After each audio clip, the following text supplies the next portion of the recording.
光る雲風をさいて翼のように夢を描くよ時代静止進む空宝というお嬢探しに行こう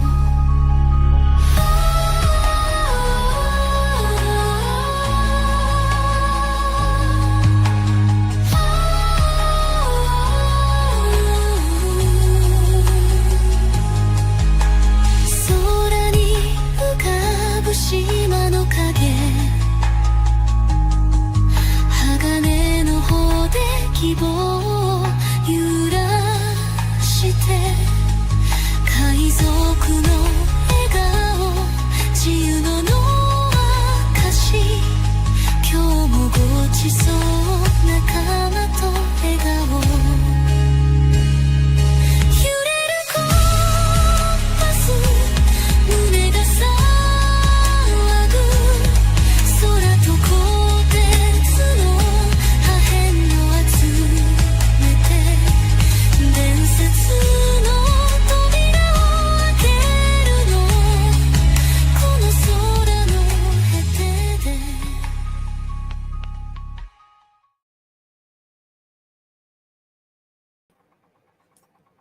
Hello all, welcome to another episode of Fabula Ultima, Veilstrom, where we last left our heroes. They had been shanghaied by a band of monks who were apparently corrupted by some kind of plant deity or entity of some kind, which tried to take control of them as well.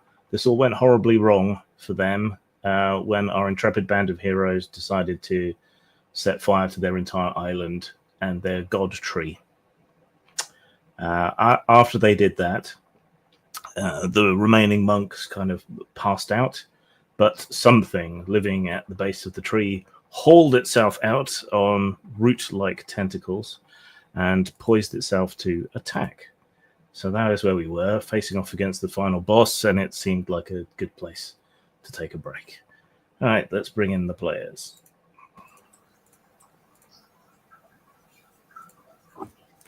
Well, to be fair, we were provoked. So. Hello. You could have just surrendered and been taken over by a plant god. What's wrong with that? No. There's job security in it. What do you want? Well, plus when the crazy kids start burning down the tree. Well, that is also true. Well, the problem is they wouldn't leave me alone. Well, that's great. So this is the first time we're streaming to Kick, and immediately we got spam. We got banned. We were banned. Never change internet. Never change. Spammed. Yeah. All right. So let's have a look. Yeah. So Quinn was flying around the burning branches of the tree. Everyone else was down at the bottom between this tree creature and your ship on the docks, while burning petals and branches and things fall all around you, and monks writhe around on the floor clutching their heads. Does anyone want to check anything before we drop into combat? I don't think we really have time for it. So. No, but you may have questions. You may not remember the scene quite right, or we all get a Fabula point. I just got to get my cards. So you'll get a Fabula point, so that will help. I forgot the Fabula point. I only have 7 of those. Only? Oh no! Spend them. I had like 14 of them at one point. That's why I started spending them like crazy. Yeah, the more you spend, the more XP everyone gets. So, all right. Hey, look, you got a kick response already. Yes, the spam. Yeah. And remember, Devlin, you got that belt now. So when you roll initiative for us, you get +4. That and I believe we still have the the gun set to Earth. You want to bring Doss in? He's No, already got a character. Do you already have a character, Dash Warfen? I believe he does. And of appropriate level? Of appropriate level, probably not, but he does have a character. He Higher could or lower? one of ours. Probably lower. He's probably got a starting character. You can come in if we can sort you out with a character. Yeah, I can pop him the. Yeah, if you The someone stream can link. pop in the link. Hello, DJ. And yeah, Wolfen, T-shirt will be in touch. Hopefully you can join us. I will delay the commencing of combat until... Link dropped. Hey, DJ. It's good to see you, Should bud. be level 8. Sorry, what was that, Caster? We should be level 8 for Das Wolfen. Okay. But just to clarify, confirm, should I still have the temporary firearm? Yes. Okay. Because it doesn't make sense for it to just fall apart. Just because Bal's not here. Yeah. Bao stands off to one side, completely transfixed by the enormous destruction going off in the tree.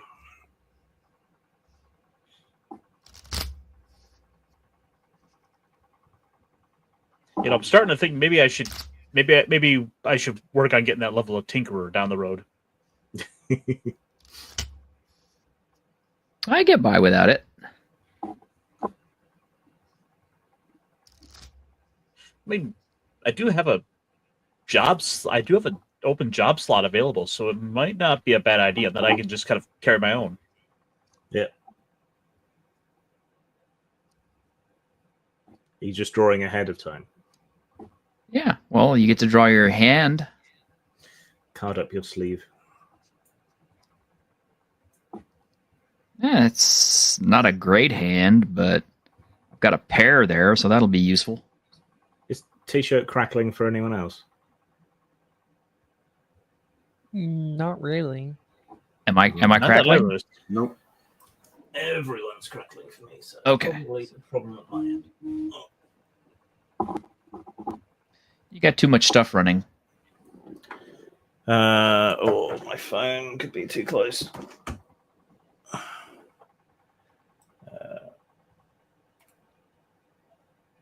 Hello. Hello. Hello. Hey, Das. This would be the character I generated. Now let me get rid of my advertising. Sorry. There's only one channel we're advertising for, and that's me. What level is the character? He's just starting 5, but I can add levels to him real quick if you need him to.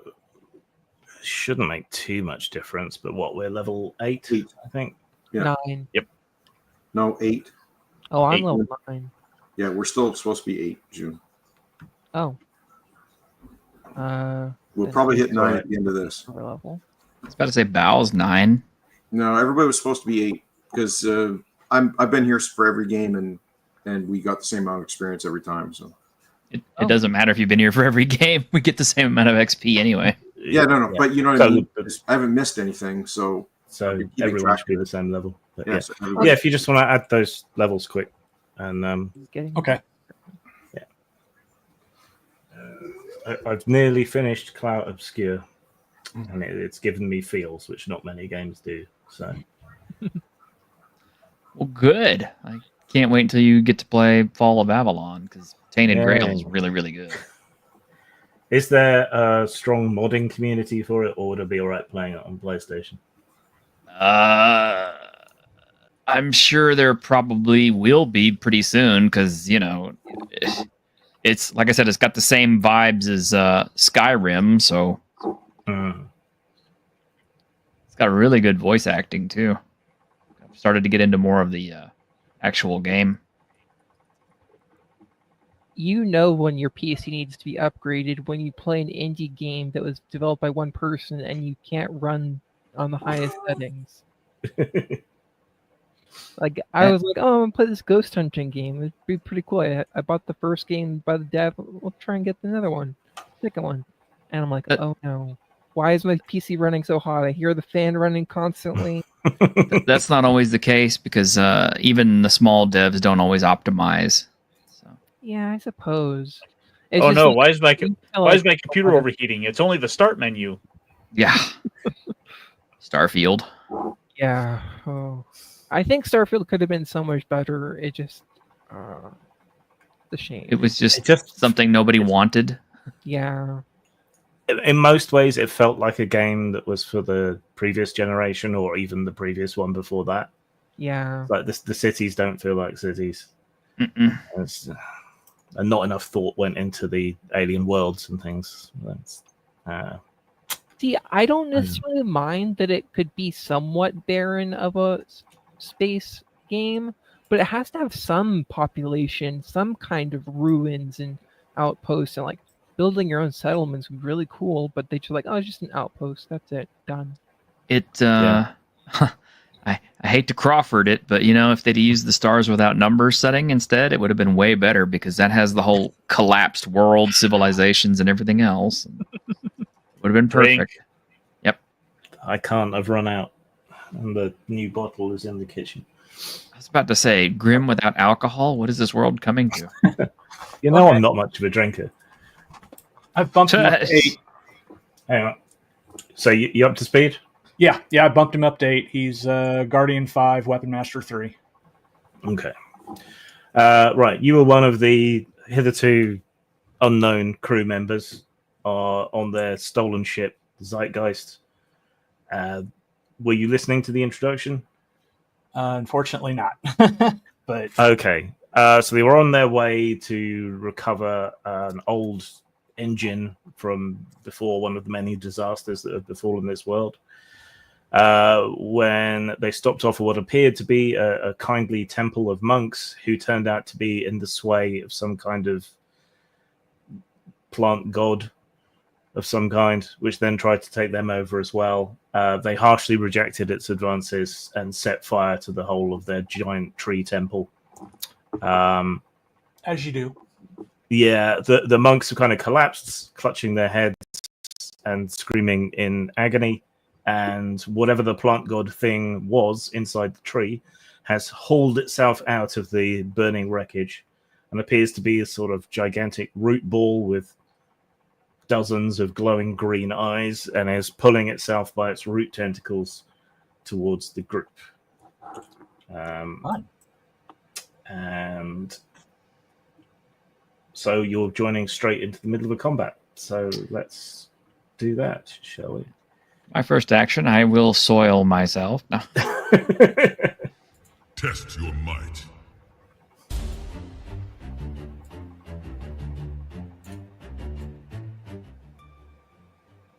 Gotta find the sweet spot with the sound levels. All right, it's an initiative check, which is a group check. So whoever has the best initiative should roll. Everyone else also rolls against the same number, and each person who succeeds adds 1 to the total for the person with the highest success. The initiative difficulty is in here somewhere. That was 10. But... I think it was 10. Yeah.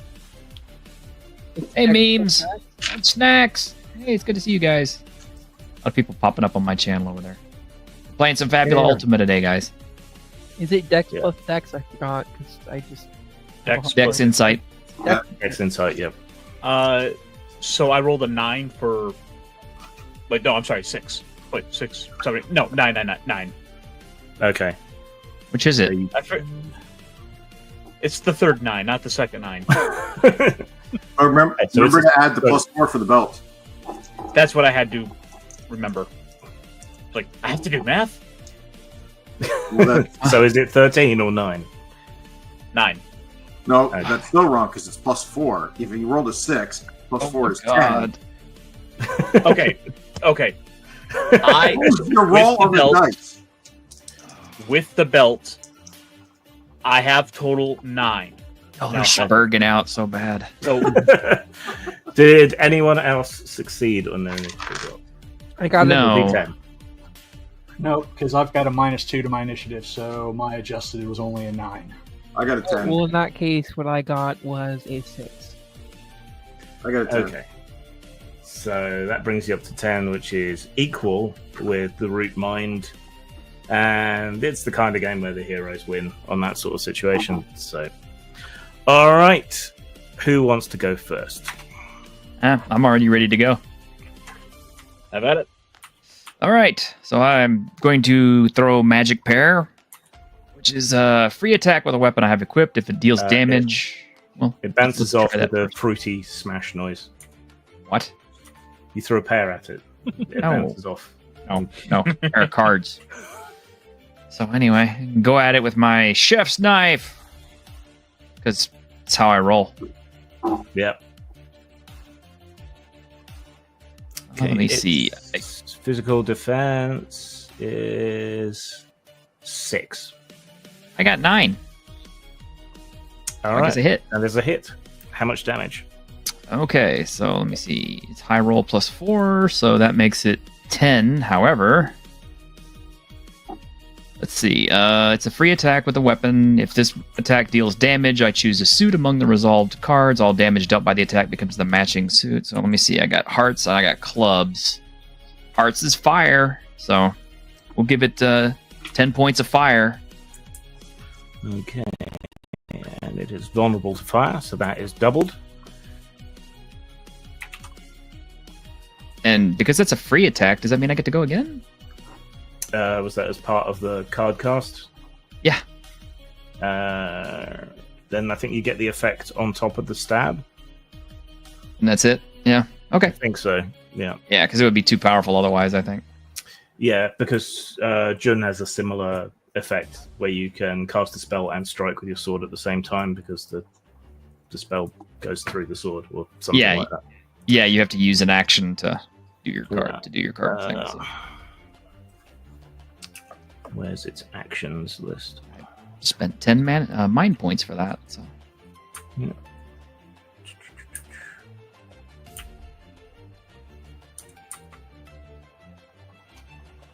Okay.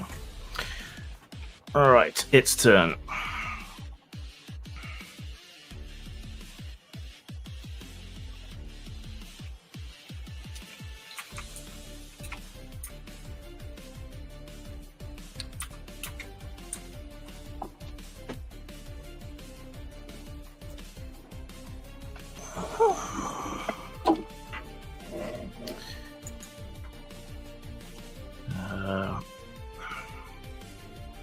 Sorry, it's a boss, so it has powers which I need to figure out.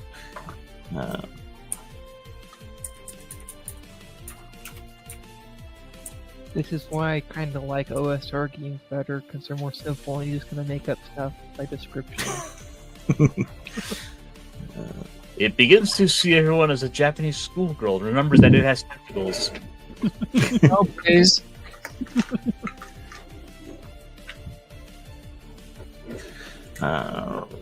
Right. It curls in on itself, glows bright green, and then a pulse of green energy fires out in all directions from it.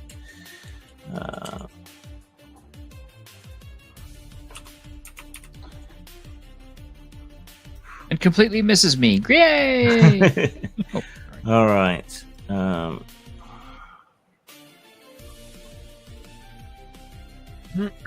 really need better audio. Rubbish roll. Okay, if 7 beats your magical defense, does it? It does not. Okay. Does it beat anyone's defense? No. It does not No. beat mine either, no. Nope. Okay. So a huge pulse of green energy goes off and does precisely fuck all.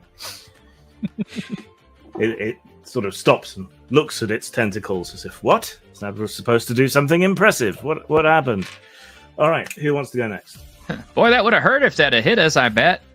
Yeah. As it was, it just looked impressive. Well, I've got no problem going next. And what I think old Devlin's going to do is probably go running up to try and use his little fire pistol to burn at or burn off some of the tentacles. So try to limit its movement. Okay. Little fire, baby. Go for it. Its defense is 6. A whole 6. So I got 2d10s and I get a +3. And I'm dropping dice. Again. This is why I do this stuff digitally. It's hard to Roll drop the dice 10. when they're on the internet. 10 total. Okay, well, that's a hit. How much damage? Let's see. 6 plus... Let's see. 16 fire. Add So another it's- 5 to that because of my arrow hex. Because that's still raging. Then 21. Okay. So 42 damage.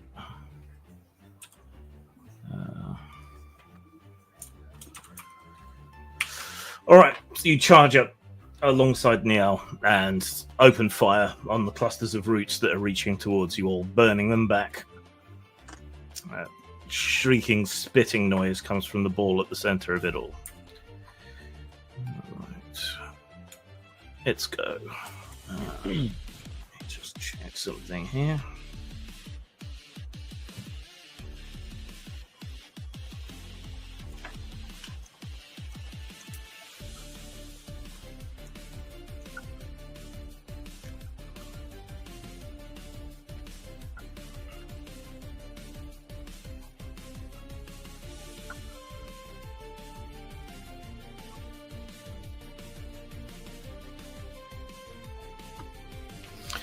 Okay.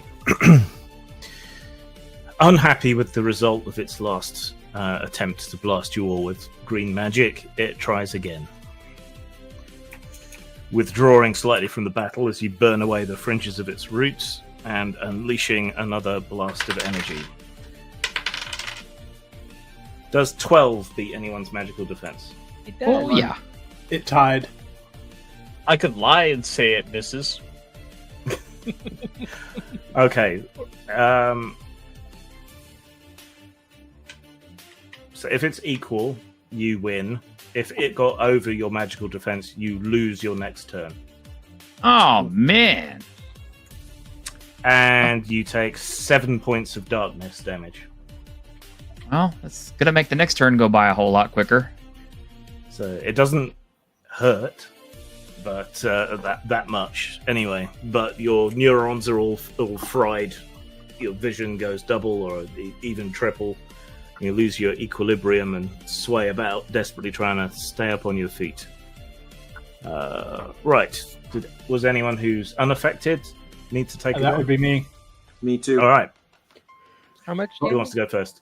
I spent. I'll go first. I'll go ahead. I spend 5 mind points for a free action, and I am going to engage my breach. It's a free attack with a melee weapon you have equipped, which of course is my bronze sword. Must target a single creature. If the attack is successful, it deals no damage. You choose one option: destroy one shield, equip the target, or destroy the target's armor, or wherever it suffers damage from a source before the start of your next turn. The source deals level times 2, so it'd be 2 extra damage. Yeah. 'Cause I've only got 1 level in it. So you crack a hole in its tough, planty bark. Yeah. Yes. Is that automatic, or do you still need to roll to hit? I still have to roll hit. That's what I'm rolling Okay. now. That would be a 15. That's definitely a hit because you need to beat 6. So it does no damage, but weakens it, right? Yeah. Basically, I jumped up and I thrust my sword into one of its eyes. Yeah, you cleave through a few protecting tendrils, drive your sword deep into one of the green eyes. Sap flows out, and it crackles with some kind of electricity-like energy deep within. Yes, you took 7 damage from dark damage from the magical attack. Thank you. All right, it's go. Actually, I have a quirk. Yep. I'm a revenant, Okay. Good to so know. I don't take dark damage. Ping. I am vulnerable to light, though, so I take double damage from that. All right, let's see. Right, while you're stunned and reeling or have used up your attacks, it uses its. Let's see, 1, 2, 4th action. It withdraws slightly. It shivers and trembles. A whole bunch of leaves erupt all over its surface. The light in the area seems to dim for a moment, and then the leaves curl up and fall off it. But it looks healthier than it did a minute ago. A lot of its scars have closed up.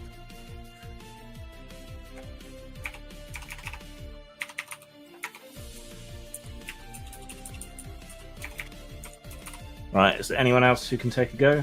Yeah, I still have to go. All right, go for it. I'm going to throw another arrow hex on it. So that's another 5 of my MP. And increases now to do an extra 10 damage for fire and bolt damage. And Drakon will flame it. Okay. And there's an extra 2 damage from my my breach. So Dracon's got 19 to hit it. That's very definitely a hit. All right. So he does the 12.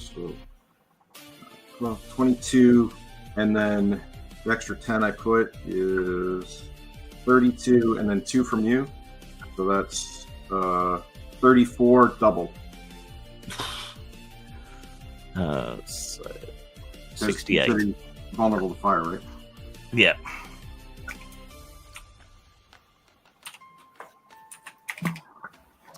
So that just annihilated all of its healing it just did, and a bit more. Mm. Right, it is engulfed in flames. More of the tendrils shrivel back. More of that shrieking sound. Like And the wind is gas just howling escaping around from it. a green log. Yeah. It decides that you and Drakon are clearly the primary threat. You have 1 action left.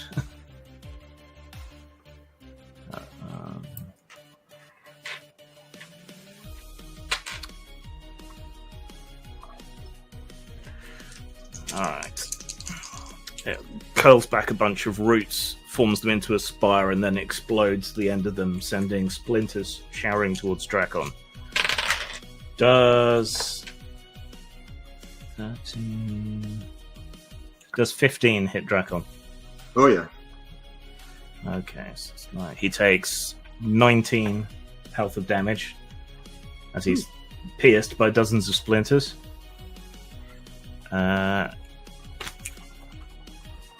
That's one other thing. What is Drakon, class-wise? An elemental, actually. Oh, okay. Technically. He's the pet of Quinn.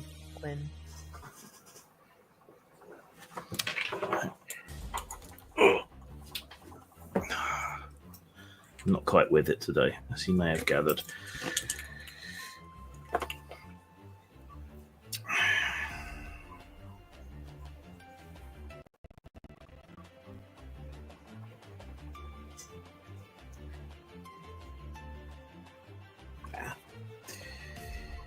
Right, and Drakon is shaken, so his willpower die type goes down by 1 until Can't that's get any lower. fixed.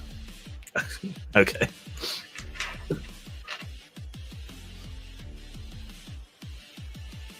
Right. So, new turn. Everyone who was stunned, that's now gone, but you can't take a go until next turn. You guys let me go again. I'm gonna throw another hex on. I have no choice but to let you go again because I can't do anything. I hex him again, and Drakon flames again. Okay. Go for it. 17. That's definitely a hit. Okay. So then 9 is the highest. So that means he does 19 plus 15 is 34 plus 2 is 36 times 2 again. So 72 damage. Remember, now all bolt and fire attacks have extra 15 damage on them. Yeah. All right. Now it shrieks in agony as you and Drakon flambe it again. I am going to spend 2 of its ultimate points. So I think you guys get extra XP because of that. At the end of the game. Right. Yeah, it draws back, slams its roots into the ground, and siphons life energy from whatever's left of the life energy in the tree. At the same time, it shoots up another root spire and explodes it, aiming for Drakon. Does a 10 hit him? Yep. Okay, that is 15 points of Drakon damage. 15. Okay. Covered in splinters and shrieking in pain, Drakon dives through the smoke and fire and disappears from the scene for the time being. All right. Who's next? That would be me, I guess. I'm just going to do a standard attack. All right. Go for it.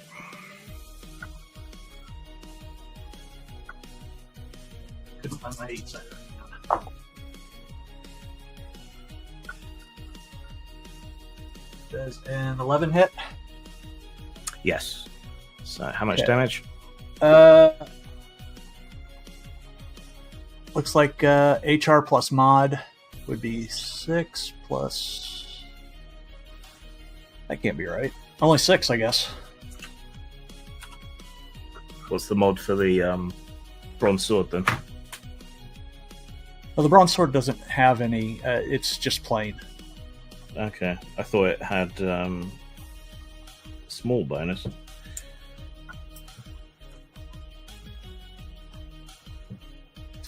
Basic weapons.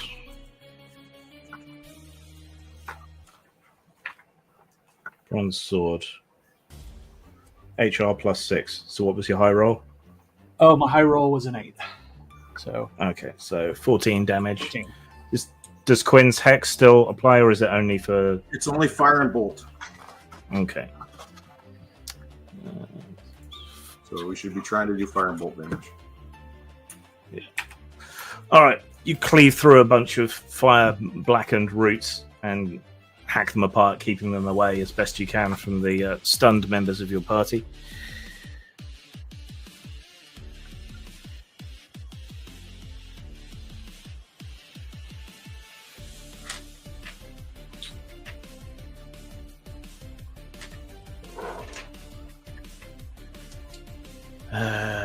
None of the rest of you have particularly impressed it yet.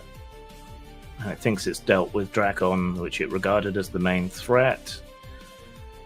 So Can I cast Flare on it? it's its turn. But Oh, never mind.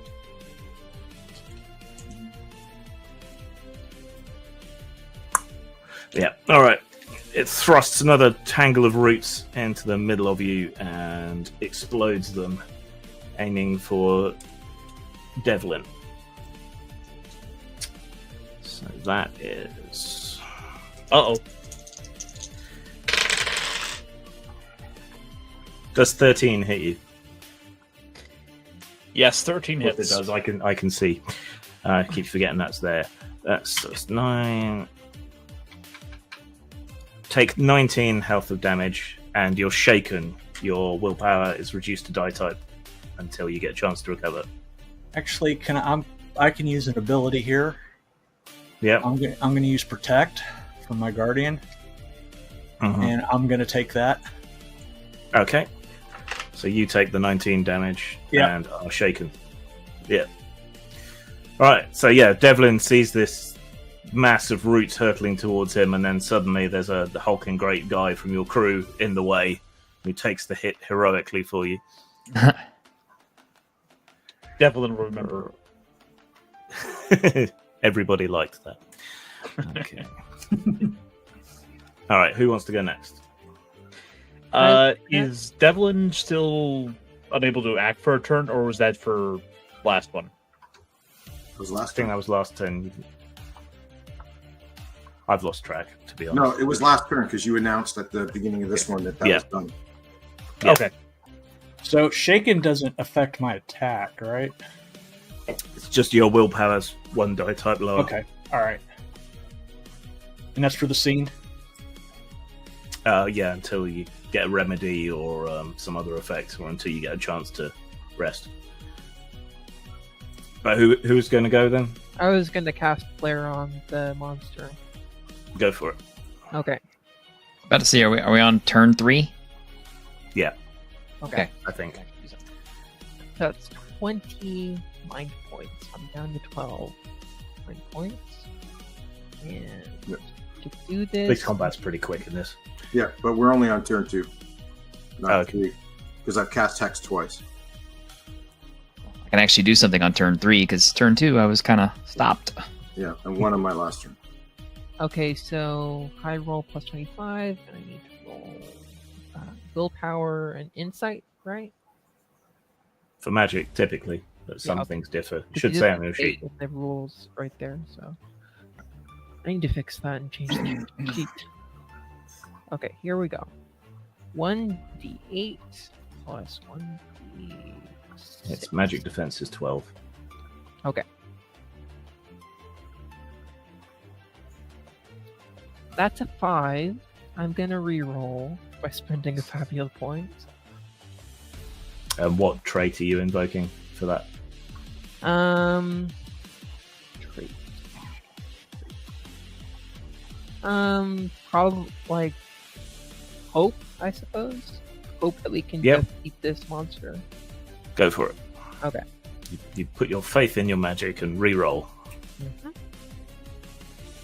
13. Well, that's going to be a hit then. How much damage? 8 plus 25. So it's So total 32 damage. Yeah, What type is it? fire. Okay. Note to self: fireproof monsters. So it adds 15 more damage from my Hex, and then it gets your double. Okay.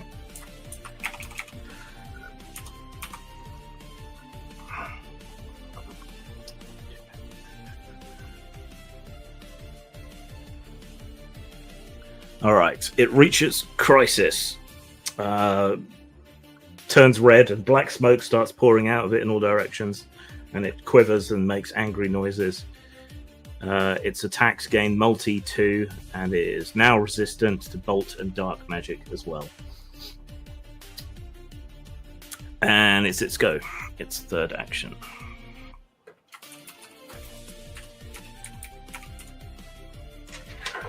All right. It didn't like that, Jun, and it sends a pair of its newly reinvigorated root bundles towards you.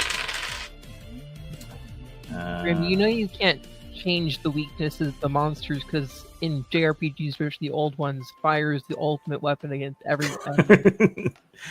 Yes, well. It's criticals is when it's a double over 6, isn't it? Or is that a different game? Critical's double over 6. Okay. Which creates an opportunity, doesn't it? Yeah, but I was gonna say I didn't really think that NPCs could create opportunities. I figured that was just for the players.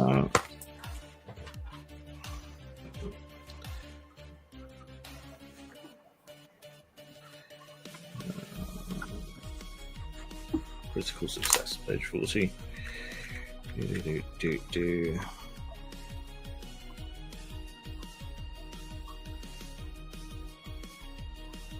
No, it's just automatically successful and apply the effects of an opportunity. So, strikes Jun. Does a 9 hit you as well? I believe so. Yep, it does. Okay. Unless it's a physical attack, in which case it doesn't hit. It's a physical attack. Oh, then it didn't hit. Okay, so just the double 6 one did. So you neatly duck under one root bundle, but while you're doing that, the second one, which you weren't expecting, so this is the first turn it gained multi-attack, sneaks in from the side and smashes into you. You take 16 health of damage. Okay. Are shaken, which drops your willpower dice by 1 level for the time being. Okay.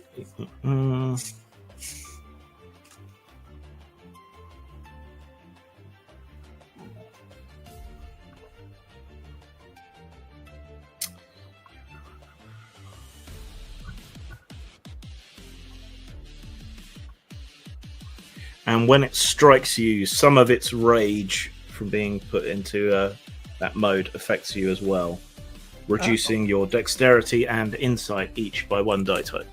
Oh no. And you are enraged. Well, I don't believe my insight can go any lower. Raging June. And that's as low as it goes. All right, who's next? I shall go. All right. Okay. Second verse, same as the first. Throwing down a pair. Will it blend? Yes, will it land? So, attacking, and I'm kind of guessing 8's not going to hit. Is it magic or physical attack? Well, it's a physical attack. Then it hits. Okay. So that ends up being, let's see, HR plus 4 is 9. And it's 9 points of fire damage again. So you add 15 to it and then double it. So 24, 48 points of damage. All right. For all of its rage, it seems to be faltering. The root bundles are getting thinner. There is sticky sap everywhere. It's a mess. All Despite all its rage, it is still just a tree in a cage. Right. In its rage, it lashes out reactively towards Niall. What is your physical defense? I've only got a 8. My silk shirt doesn't provide a lot of defense. No, but it does look very fly. It does. It looks very cool. Orange.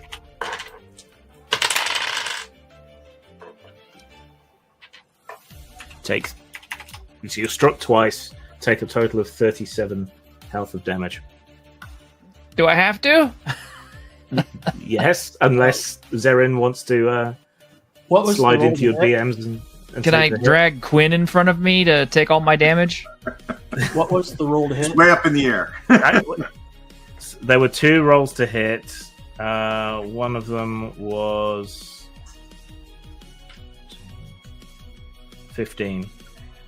Okay, yeah, That was the lowest one. okay. Yeah, I've got the hit points. I'll protect. Okay, so Oh. you took the lowest hit. So you take 17 health, and Neil still takes 20.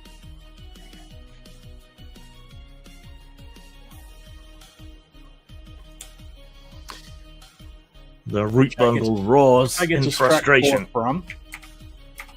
Hmm? I get to strike 4 from that from my defensive mastery. Okay. So ping, not quite as bad of a hit as it could have been. All right, who's up next?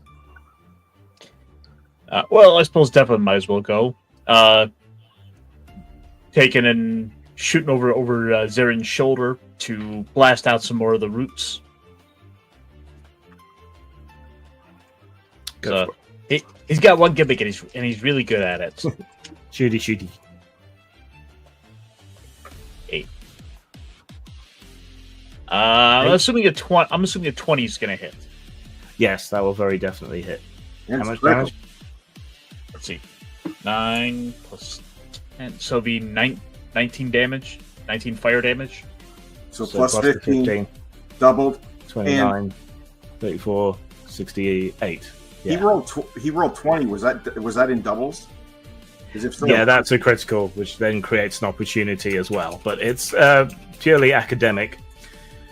Right, you level your gun over Zaren's shoulder and just unload from it. It shakes itself to pieces in the process because Bao's, workmanship isn't the best when he's in a hurry. But you shoot away several of the tentacles that try to get in the way, and then the final shot, just as the gun rattles to pieces, hits it right in the center of its massive eyes and its root ball, and it just explodes and shrivels away in all directions, showering you all in sticky sap.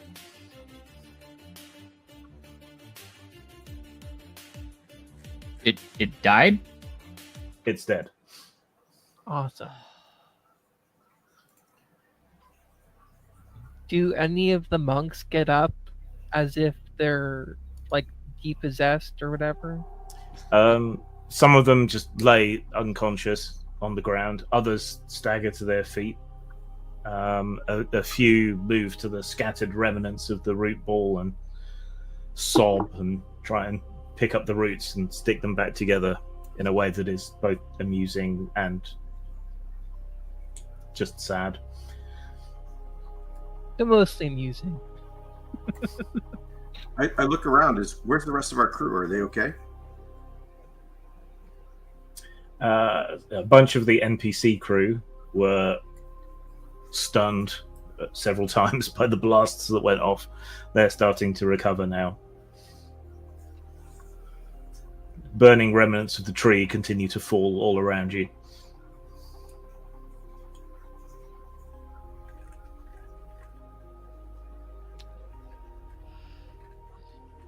Well, I think we need to rest. what'd you say? I think we need to rest. We probably Yeah. need to pull back from this tree to rest, though. That's what the ships are for. We should probably get on the ship and leave. Is the ship Make now like a tree free? and leave. Is the ship now free? Yes. It's been burnt. Yeah, the vines are falling away from the ship, Right. and What? most of the plant life is blackening and shriveling up. To ensure it all burns to death, I cast another arrow hex and keep the fires burning bright. The burning hulk of the tree flares as the fire is enhanced again by magic. More branches tumble. One enormous branch slams into the side of the island and tips it up slightly. A couple of monks go tumbling off the side, and a whole bunch of ash and burning remnants slide off before it swings back and rights itself. The crew are shouting for you to come aboard and are throwing ropes over onto the shore. Aye. Come Go with the on! Did- It's coming down! Did we rescue all the ones though that they had locked up in the basement thing there? Because remember, you had a bunch of them that went into the building and then were downstairs. I think when the chaos kicked off, they would have had their chance to escape. So, yeah. Okay, just making sure. All right. Then you pile on board. Ship's engines start up. The sails unfurl, and you turn as quickly as you can away from the conflagration of the monastery and flee as the heat starts to heat the area in the island's core, and it begins to float upwards, trailing burning branches and flaming petals. Well, I would say that's that adventure over. Right, so everyone gets 5 XP for an adventure. I spent 2 Ultima points. How many Fabula points did you each spend during that adventure? I don't think I spent any. I Yeah. spent one. Last I think I game, spent one. yeah, I think last game though we had a total of 5, but we weren't doing it then. Yeah, we weren't counting that as the end of the adventure then, but I still need to know. So, Yeah, I think collectively we had spent 5, if I remember it right. So a total of 6. Okay. All right, everyone gets 7 experience points. Though I don't know if you want to keep a separate copy of the character sheet in case you want to join us again. But does anyone want to level up before we proceed on to the next episode? Yeah, I think that's a good idea. Yeah. I was about to say, well, So I haven't leveled up yet.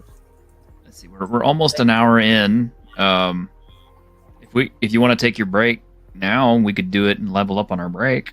That's a If good idea. everyone has the books, that would be a good idea. It's a bit early for our break, but we can do it. Yeah, it's a little Yeah, that's a early. good But idea, though. All right. We should be back in about 15 minutes to kick off the new adventure episode as they sail away from the burning remnants of the island. And, well, they didn't get any loot, but at least they had some fun experiences and some stories to tell. So, do I get We my should- junior scout's fire starting badge? Yes. It's a small round badge with a negative image of Smokey the Bear on it. All right, see you in 15, everyone.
And we're back, hopefully. Hey. Everyone done updating? Mm-hmm.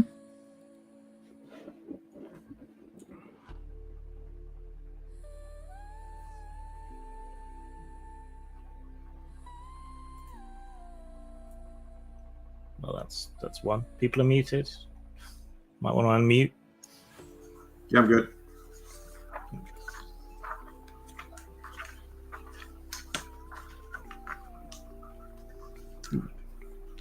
I think we have a record number of people watching, at least registered as watching to me.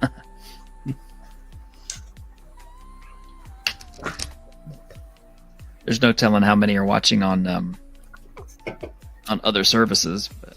No. Plus, I'm live streaming too, so you might be picking up some extra viewers that way. Oh no, if you mouse over it, you can see who's coming from where. Let's see, 21 people on X from me, one person on Grim Streams, thank you. One on Twitch, a thumbs up on Facebook, but no viewers. That doesn't make a lot of sense. 28 people via Mr. Shirt on X, and 2 from Mr. Shirt on YouTube. Nice. There you go. Quite a people. Well, I hope they all sub to me because I could use it. Yes, go and watch us on YouTube where we make money, and subscribe to our channels. Thank you. You know, the funny part is I haven't used my channel in 12 years. I still got more than T-shirt does. Thanks. True. Sorry. The moment you upload, a whole bunch of those will disappear because that's just how it seems to work. I gave up on it a long time ago. I keep debating about doing it again, but I've got all the camera and equipment and stuff. Yeah. All right. So what did we take for our level ups then? Oh, there he is. Yeah. Witch Queen, you there? Hello? You're muted. Pay attention. Probably dealing with the dog. Yeah, probably. Well, I can basically explain that I took another level of sharpshooter. Yep. So I now have the ability warding shot. What's that do?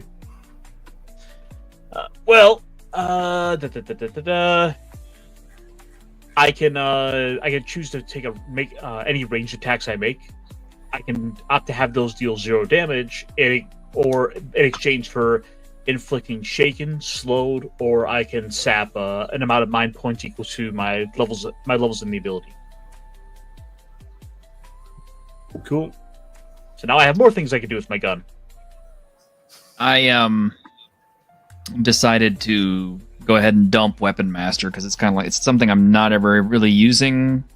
So I lost some hit points. I dumped Weapon Master, but I poured all that back into my Asa cards and gourmet stuff. So I've just got 2 classes, but now I can mulligan. So I'm going to try to lean into my mulligans a little bit more to get some cool effects with my Ace of cards.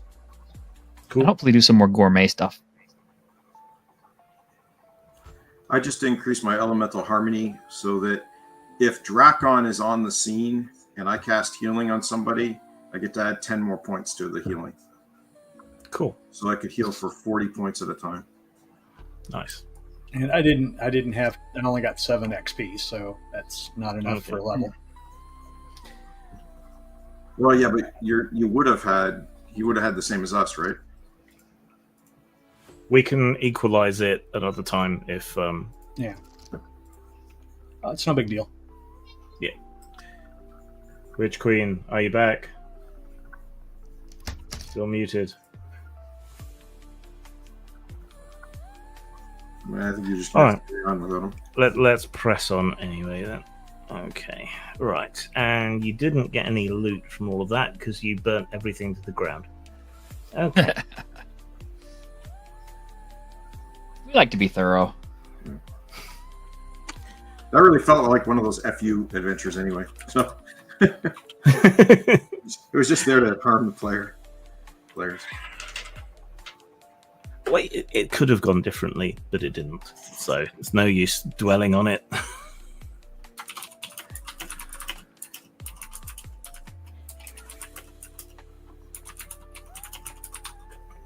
One second.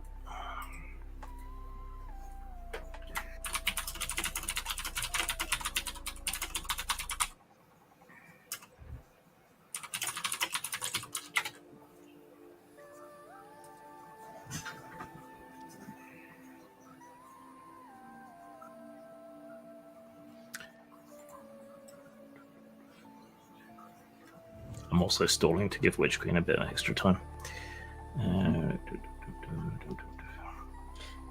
Did you all remember to give yourself the extra hit point and MP point? Yep. Mm-hmm. I had to recalculate all my stuff. So. Good. That's why I like using this sheet. It does all the calculations for you. Yeah. Well, I don't have that one, but I'd like it when you get a chance to get it to me. Yeah, I'll send you a link to the unused one. Okay. And when you do, make sure you send a copy my way as well. Okay. If you post it in our Week in Geek chat, that pretty much gets it to Grim and and Caster and me. So. And yeah, that's all that matters. It's true. All right. So the next episode begins with the Zeitgeist docked at a small aerial station, still deep down in the south. You located the engine and managed to retrieve it without too much trouble. So your cargo hold is currently full of an ancient Magitech engine core with bits of rust and random magical radiation effects going off every so often. It's also making the Zeitgeist a bit slower and more ponderous than it usually is. Devlin's not very happy about this because he knows the ship could be doing much more than it is, and it's just simply not. The station that you're staying upon at the moment, while you figure out the best way to travel north without running into more trouble than it's worth, it's called Oil Spire. It's built out of driftwood in a different sense than normal. Some trees and so on concentrate Aerion in their wood, and it makes them float and drift around. Sometimes people put together their own sort of homemade islands and way stations and things out of this stuff. It's a lot better than just waiting for a big rock island to turn up. This one seems to be a very, very far-flung outpost of the Shogunate. It's very primitive compared to their normal level of technology. Mm-hmm. And the people here are clearly, outcasts and rogues and the underclass that does the horrible jobs that no one else likes to do. The whole place stinks of fish oil and whale oil and blubber and blood and all of that kind of nastiness. So we got to avoid fire right now, right? Yeah, fire would be bad. Bad. Yeah. Instead, they use very low-level magical enchantments to light things at night. So, though they're very proud of the oil that they produce for other people to burn for various other purposes. And you've been staying here a couple of days, making sure that the engine is safe and secure. And, are we healed up then? Yes, you can all heal up and have all your magic points back. Yay.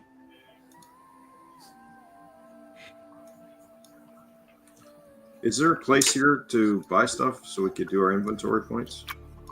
You may replenish your inventory points, but there are no specialist shops for buying anything, particularly special. However, you can buy as much blubber and oil as you would like. Are my status effects gone? Yes, all your status effects are gone. What did you take your level in? I didn't level up though. I only got 7 XP, so I got. Okay, fair enough. Yep. We shall rationalize fine. everyone at the start of next session. Did we get more than just 7? No. But you already said you had your character at 9, right, June? Yeah. So Yeah, so maybe- you were already ahead of everybody for some Oh. reason. So It's now- all good. We'll The rest of us just hit 9.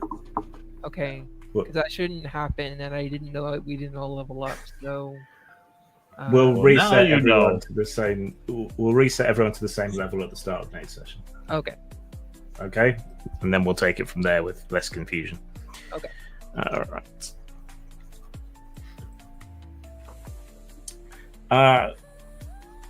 A young kid, a runner, with his head shaved back in the shogunate fashion, wearing an oversized tunic and oversized pants, sort of tied up with rope around his legs, comes scurrying along, slipping on the dock where the oil has settled into everything, and stops up short next to your vessel and calls out to whoever's on board. Got a Pardon me. message for you. Proceed. Come on.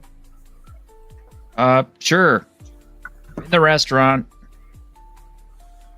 One of the random crew throws down a gangplank for you, and the kid scurries on aboard into your restaurant and looks in wonder, mouth agape at all the things that aren't whale blubber. You want some noodles, kid? Noodles? Yes? Yeah. I don't guess I have to roll to, whip up a batch of spicy noodles. You can do that. Fine. Yeah. What are you going to treat him to, though? Just spicy noodles? Yeah, just, our regular old spicy noodles. I mean, he doesn't look obviously injured or out of mana or anything, does he? No. So, no reason to waste magic. No, maybe a touch of scurvy, but that's all. Alright, he's forgotten all about his message when you serve up the noodles, and he slurps them all down with obvious gusto.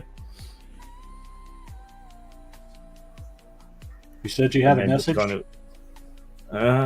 You He's said about you to had a lapse into message? a food coma. Oh, yeah. Captain Vok. He's in the blowhole. He wanted to meet someone from your crew. Says he's got a job for you.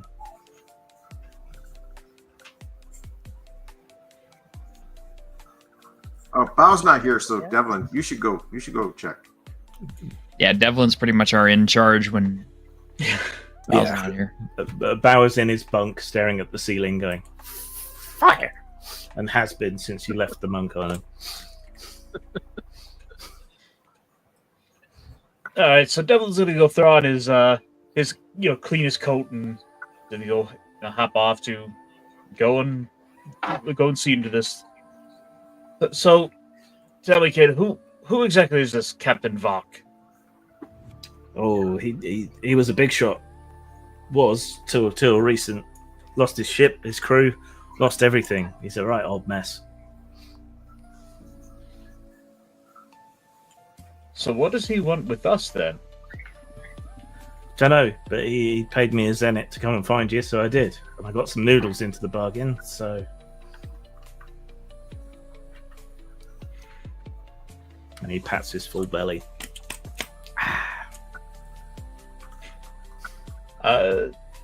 Devlin's will look around a moment.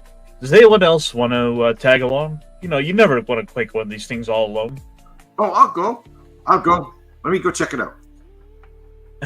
Definitely. Come on, I'll follow you.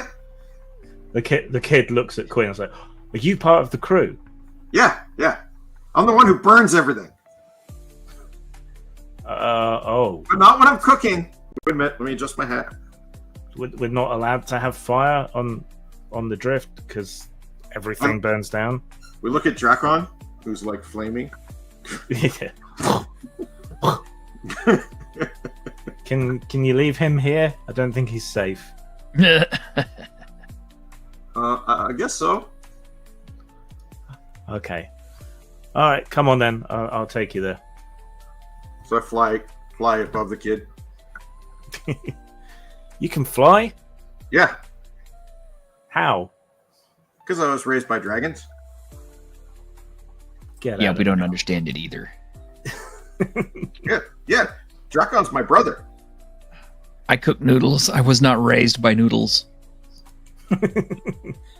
You sure? Those were really good. Positive.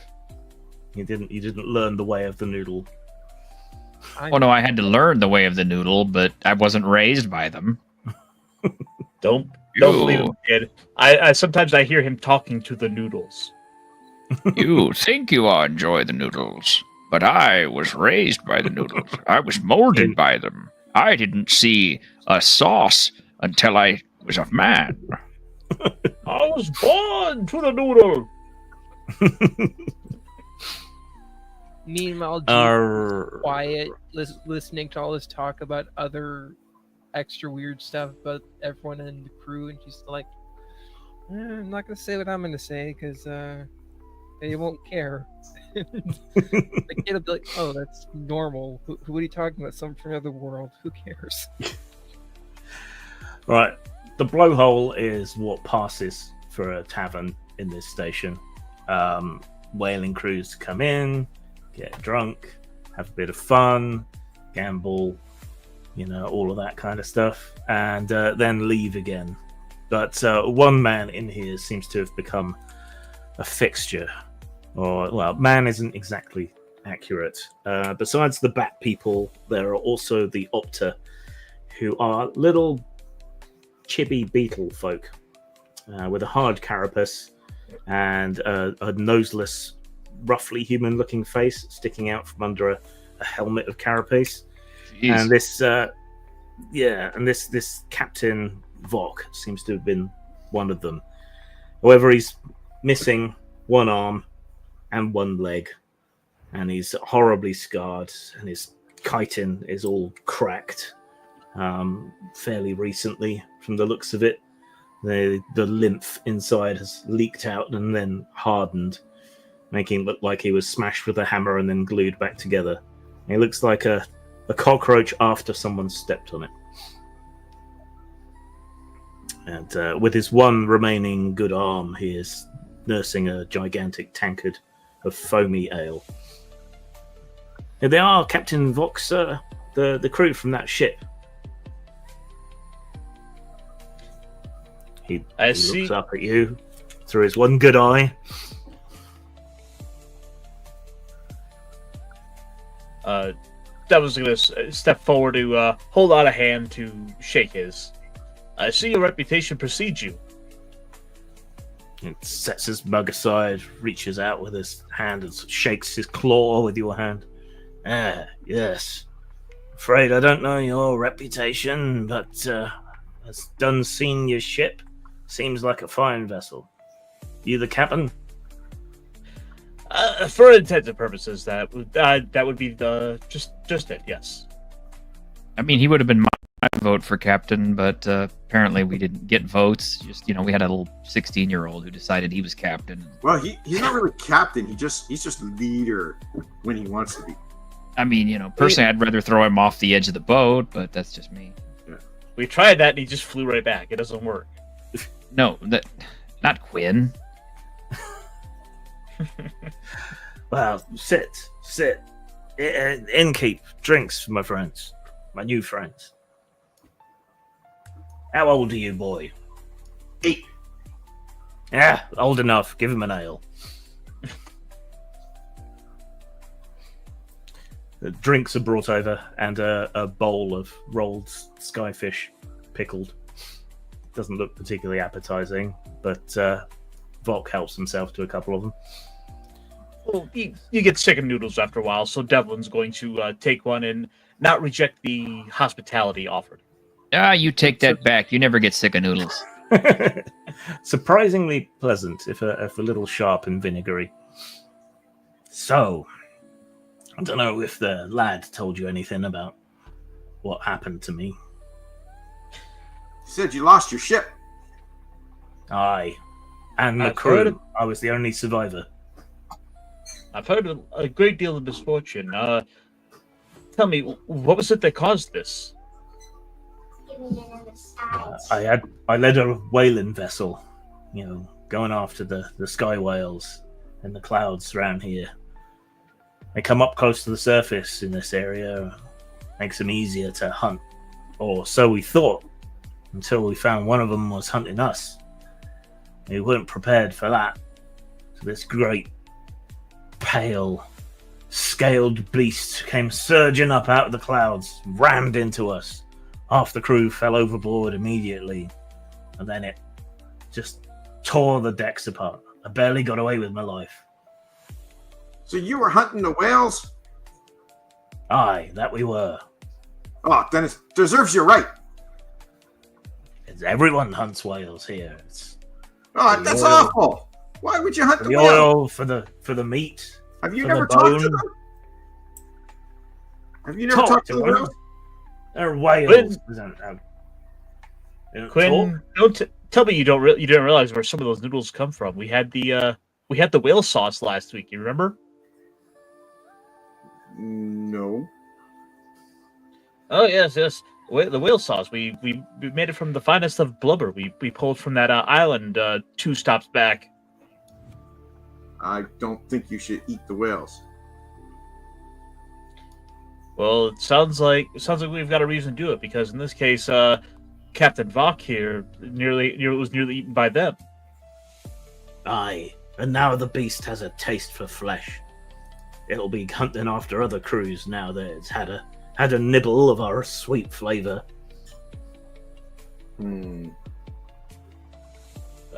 So tell me, Captain, what was it about our ship that made you want to seek us out? Well, you ain't a whaling ship. Looks like a warship. Shogunate design. If I'm 3 foot tall, which I am. So it seems True like enough. a good choice when we're making war on a whale rather than hunting it. You got cannons, you got crew, you got weapons. Lest I miss my guess, you're a piratical bunch. Oh, pirate, please. That's such a pointed term. I prefer to be seen as a free sailor of these skies. Yeah, I'm not a pirate. I'm a cook. Niall told me that it was better to be a cook than a pirate. So I It's put better away to be the a- pirate hat and I put Yes. the cook hat. It's better to be a cook than a pirate. See, he said so too. So everything I got left, I want to place on revenge on that thing out there. Where did you last sight it? I can take you to it. It left a tooth in me. And he reaches into his jacket and pulls out what looks like an enormous horn, but it's some sort of whale tooth. We'd very much like that. It'll give us an idea of where to head next. You made a Put this in your screenshot of it? compass. It should lead us right to it. Well, then that's very good. Hand that to Devlin. I don't want to touch that. We must come to an accord first.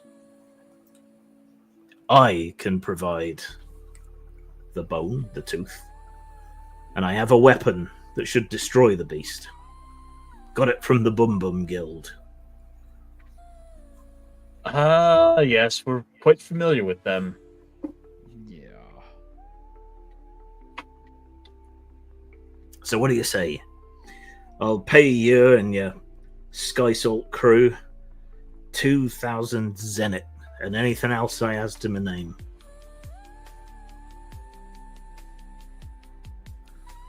$2,000, you say?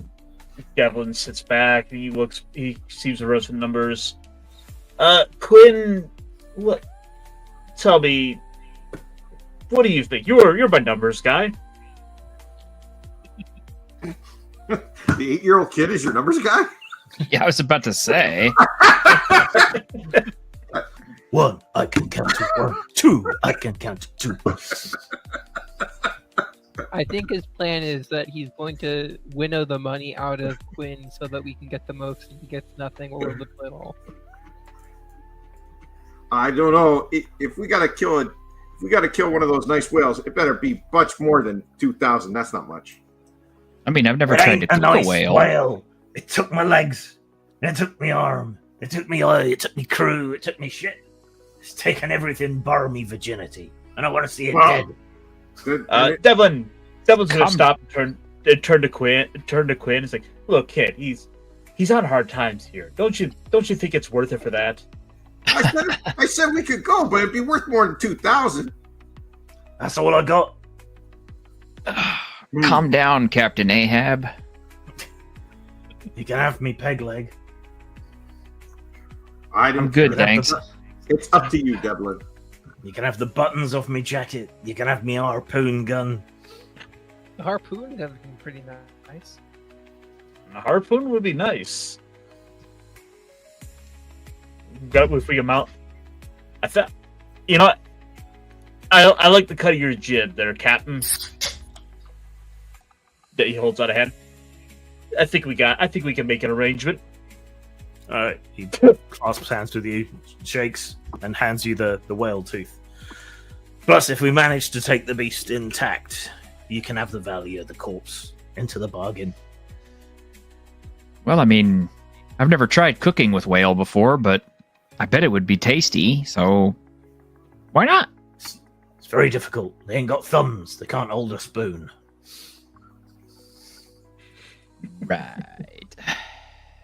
Everybody's comedian. But not everyone has been masticated on by a whale. So, I just noticed I've been muted this whole time. Oh no. oh, sorry. Just thought you were being the strong and silent type.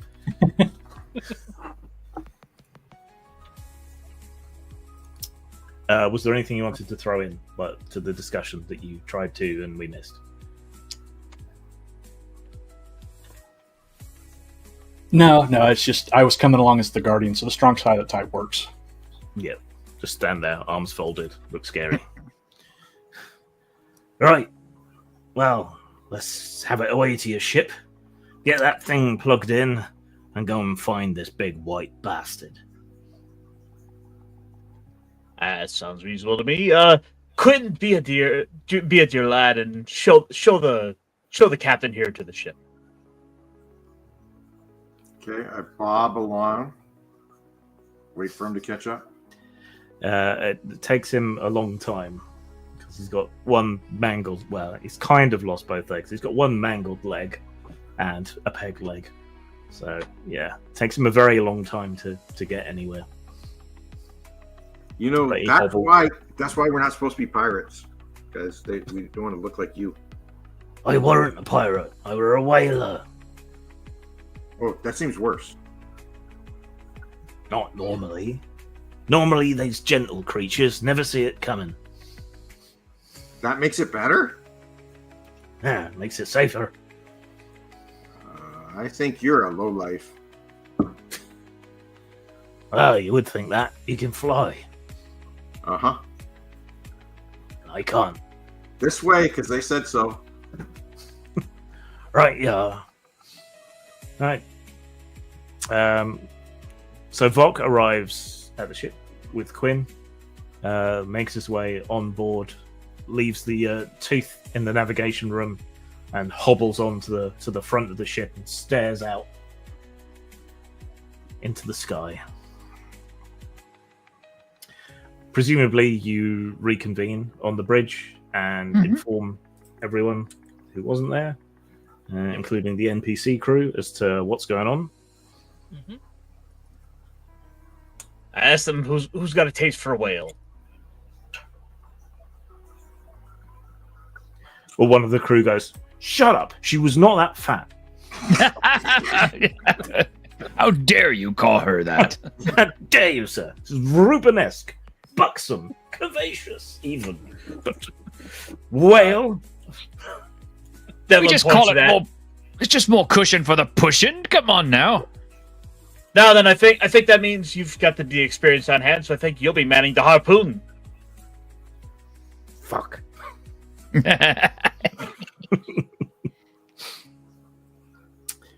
What? Have at it, Quinn. That's the point. You don't have harpoons, you have cannons. So Can we mount a harpoon gun? Well, he said he was bringing his harpoon. well, he's bringing his harpoon gun, but that's a sort of more manual level. He has enough favors that he can buy you a harpoon cannon to add onto your deck. Because, why not get a vessel upgrade? That happens a lot in games.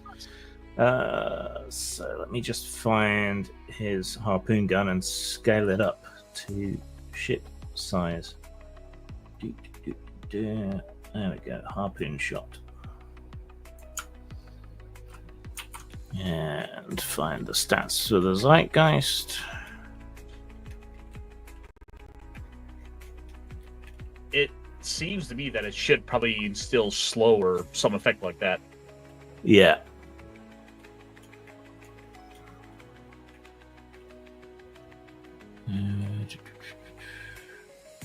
Oh, come on, where are you?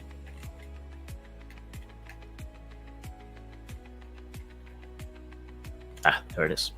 Okay, so ramming prow, small cannons, gravitic magic attack, and now a harpoon cannon.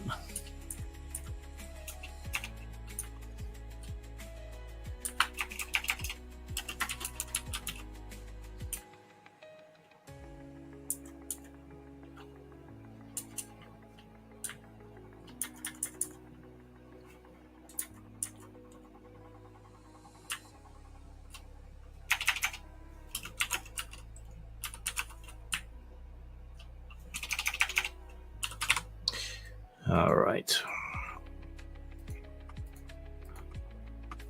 We need to level up the Zeitgeist, actually. Let me just do that quickly. No. Yes. Unless you want to go into battle with a much weaker ship than it could be. Nope. I'm good. Level No? up. That's fine. You're okay? All right. Okay. Yeah. Good to know. Characters.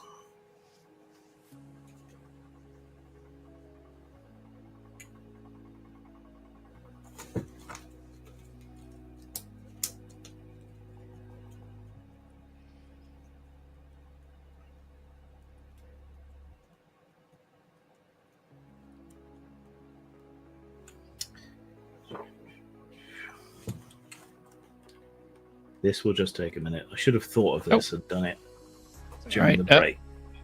So, Gaster, you seen what I've been sending you on X? Oh, no, I have not been checking X. Yeah, check X. Is it more goblins? No, Is he sending you short stack goblins? I am.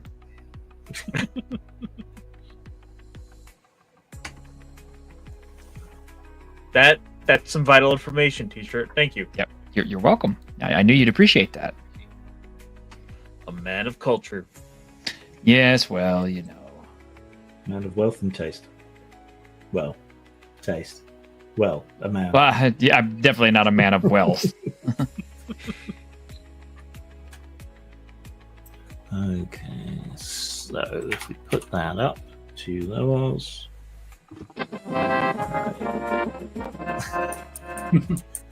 He gets more health. I'm learning that my new sound mixer has custom buttons. Awesome. I thought about getting one of those, but I blame the common nerd. yeah, he was fun being on the show yesterday. Should add him to the group. You think so? Okay. Yeah, why not? I shall.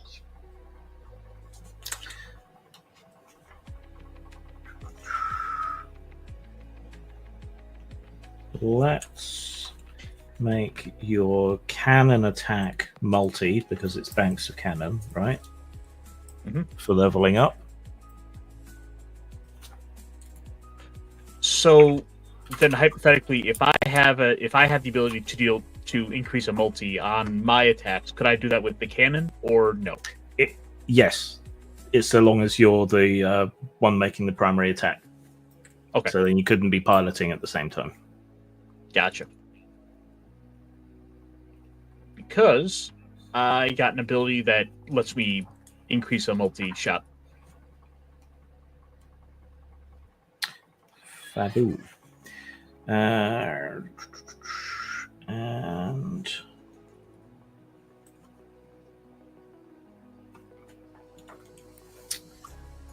let's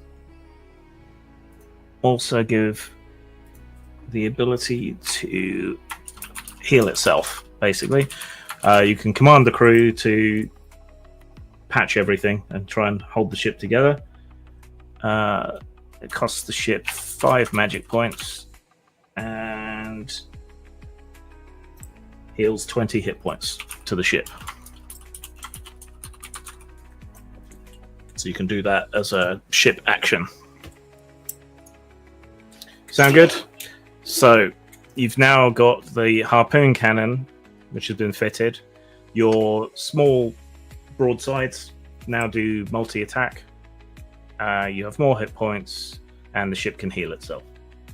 Sort of. The crew scamper around and heal everything. Oh man, I was hoping we had like some kind of magic nanite stuff that could like. Well, maybe. That is true. It is a shogunate ship, Mm-hmm. so maybe it can release spirits or enchanted nanites, or it can use its gravity attack to hold the ship together or something. Whatever. Yeah. It can heal damage. That's the important thing here. All right. Well, Devlin's acting captain.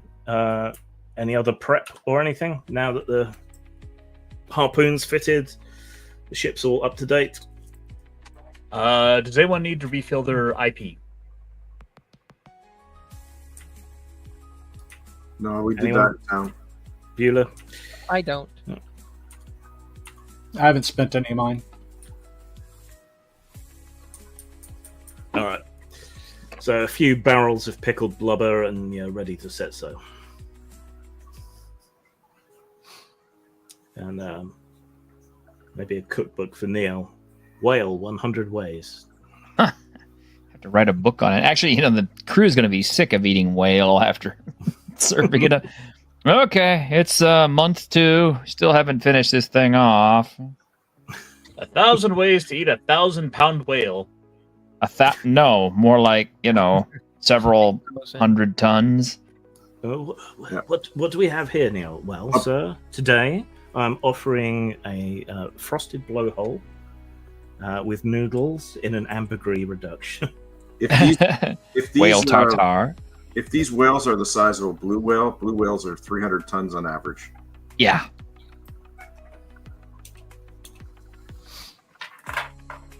All right. Or are they like sperm whales?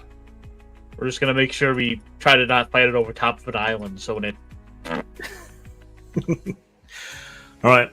Well, Vok confines himself to the prow, staring out into the sky ahead as you set sail. All right. So we need the travel rules.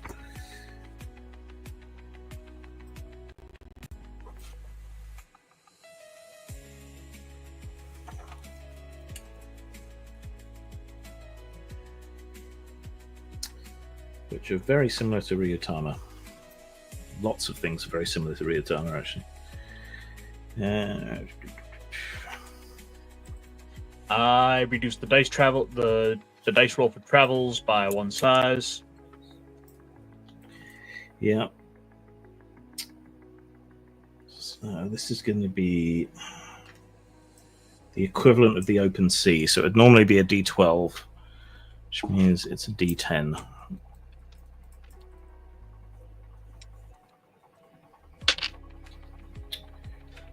I got a 6.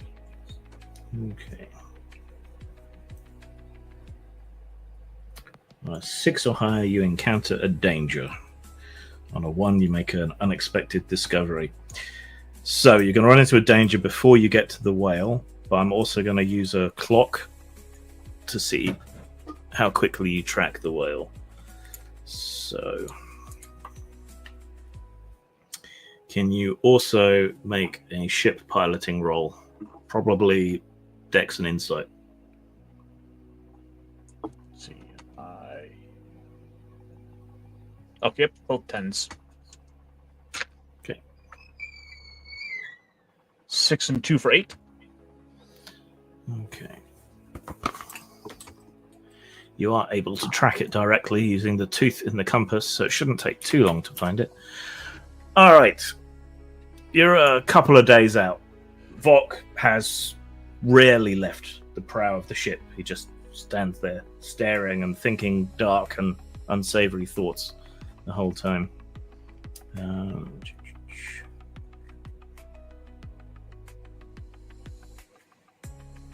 I did gen up some travel encounters. Where have they gone?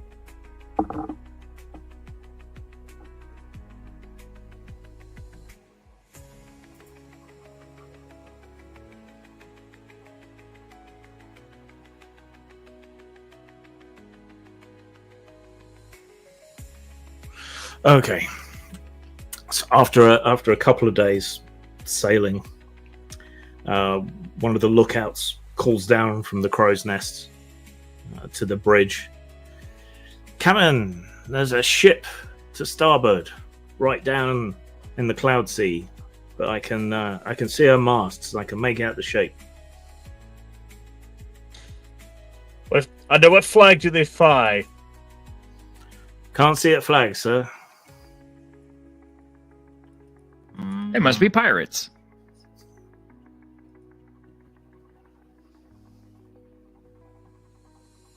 We should hoist the world's equivalent of Jolly Roger to show that we're pirates too. Let's give that a wide berth. Hello, my fellow kids. Now, what could you have instead of Jolly Roger?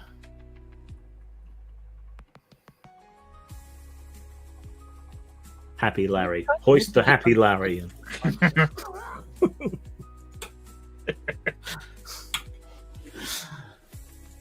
Pirate flag's a pirate flag. Skull and crossbones, but you know, you get to personalize it. All right. So you wisely steer far away from that ship and leave its mysteries to some other crew of more adventurous souls. Can you make another travel and another piloting roll, please? Oh, keep track of all the piloting checks so that I can get ingredients. Mm-hmm. Let's see. Travel 7-1 for 8. Okay. And 5 and 3 for 8 for piloting. Okay. So 8 and 8. Yeah. You only need to roll the 1 dice for the travel encounters. Sorry, used to roll 2. I'm so used to 2 dice for everything in this. In which case, how about I reroll it just to not? Okay. Let's see. I rolled a 2 and let's see. Skill SL +1 for discovery. So discovery, we get a discovery. Okay. All right. Still haven't found the whale, but you're definitely getting closer.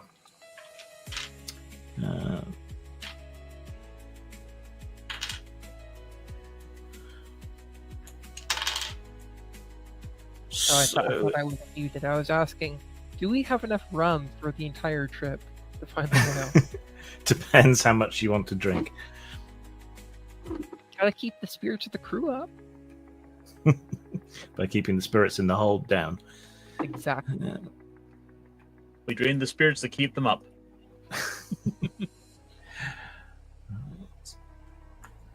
Okay. Another 2 days sailing amongst the clouds.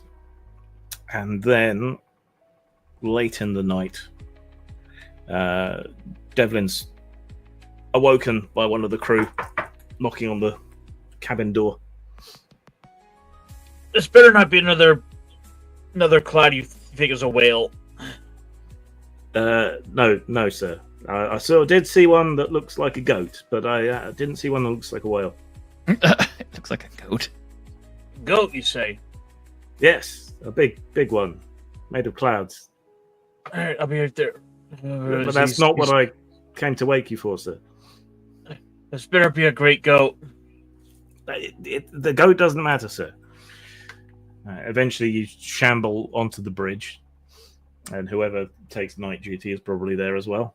And the lookout points off to starboard. In the far distance, in the night sky, you can faintly make out glowing lights. A whole cluster of them. Do we have any eyes on it? Has anyone manned the telescope yet? He hands you the telescope. They're a bit closer now, sir. Can you make an insight roll, please?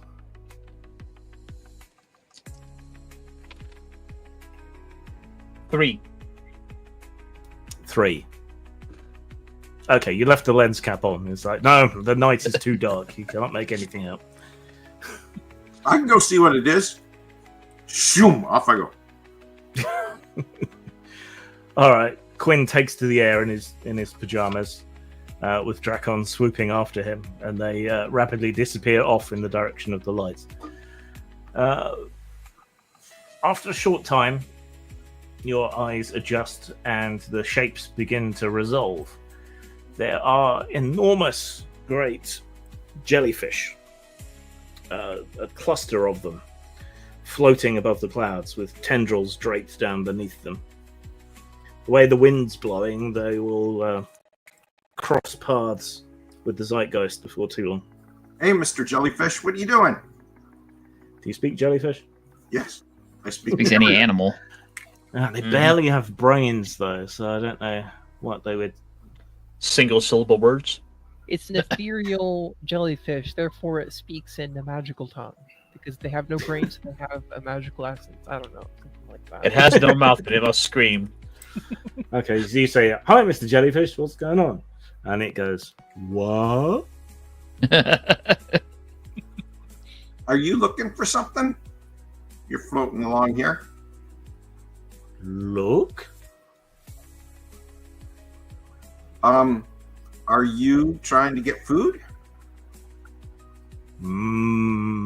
Food. There's something coming by, though, that's not food, and if you try to eat it, it's going to hurt you. So I want to make sure you sail past it. Oh. Can you sail past it? And I point out the ship. Huh? It's coming. I'll hang on there while the ship starts to get close enough they can see it or sense it. Can stay there that entire time. Get hit by the ship. Well, I'm just trying to make sure cook jellyfish. they don't attack the ship.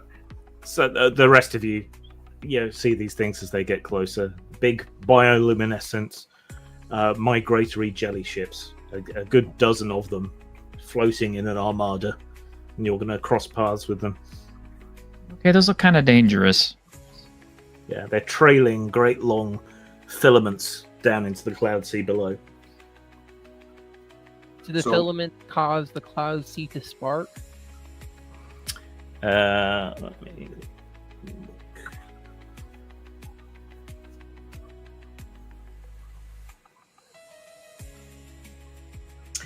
Yes.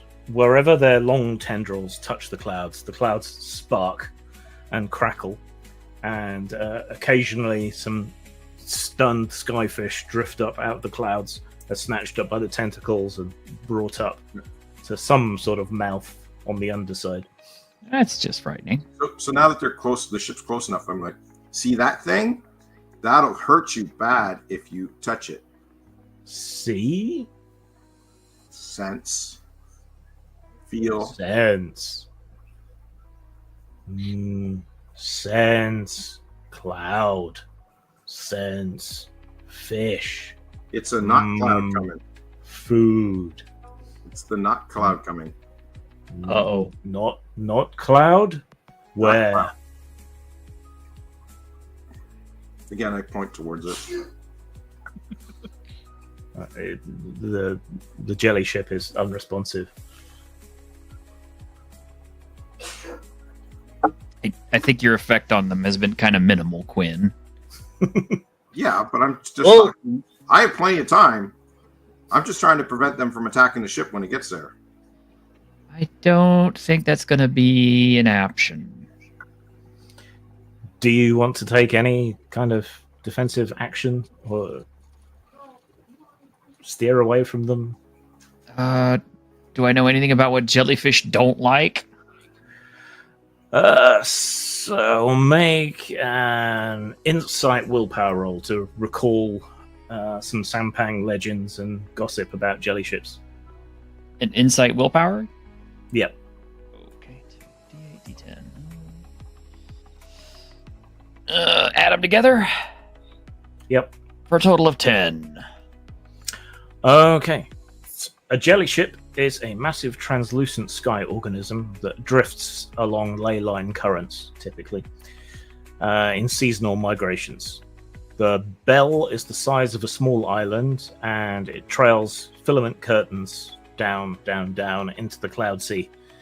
And it uses the difference in electrical charge to create shocking lightning effects in the cloud below to stun skyfish and anything else that gets in their way, which they then eat.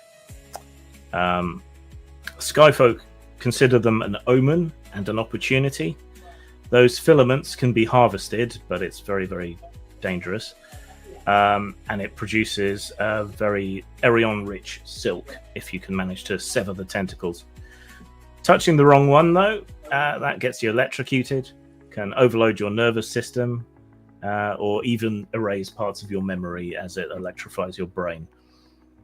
Some sages in Sampang believe that the jelly ships are the sensory organs of one of the many gods. Most people just call them sky floaters and hope that they don't come across them, because they like to nom on anything and everything that they can. That's kind of where I'm at right now. Can I start drawing on the wellspring of the air around me and create a breeze to just push them away from the ship so they'll be on a different course? Smart thinking. All right, spend the magic points and make a magic roll.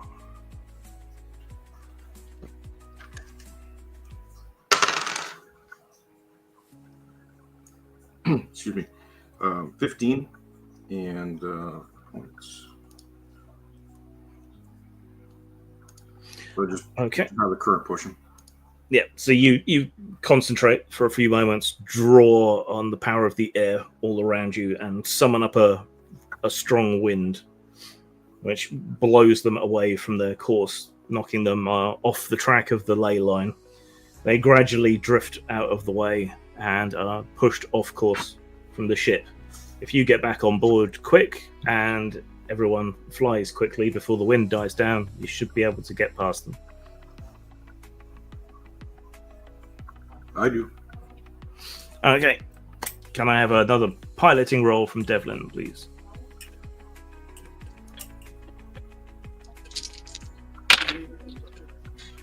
Total of 9. Okay, no problem. You manage to rev up the engine, even though the ship is weighed down by the other engine that you're carrying, and you manage to sail on around where the jelly ships are headed. Eventually the wind dies down and they slowly, gradually drift back onto the ley line and carry on their merry way. Alright. Make another travel roll and another piloting roll. So that should be D10 for the travel and a piloting roll.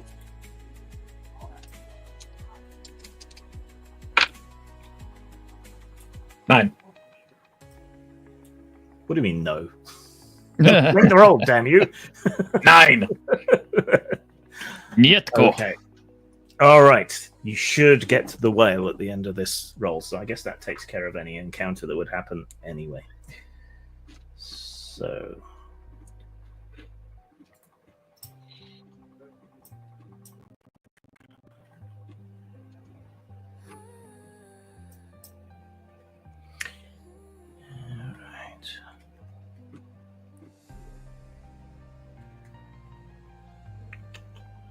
Where's the stat block gone?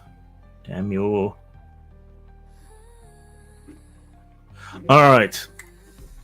It's around lunchtime. T-shirt, you had enough time to find 3 sets of ingredients. Yay! If you want to determine those now. I shall. It's my random ingredients. Okay, so let's see.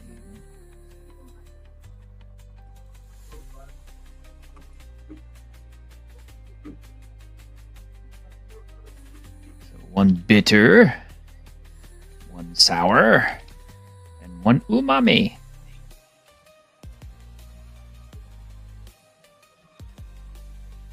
Udomi umami? No. Alright. So yeah, it's about lunchtime. People are being dished out their bowls of food. You haven't had to resort to the whale blubber yet, so not too Thankfully. much of a problem. Suddenly you hear a cry from the prow of the ship. Whale! There it is! Straight ahead! Vok turns from the prow, spittle and froth at his mouth. Ah! After her!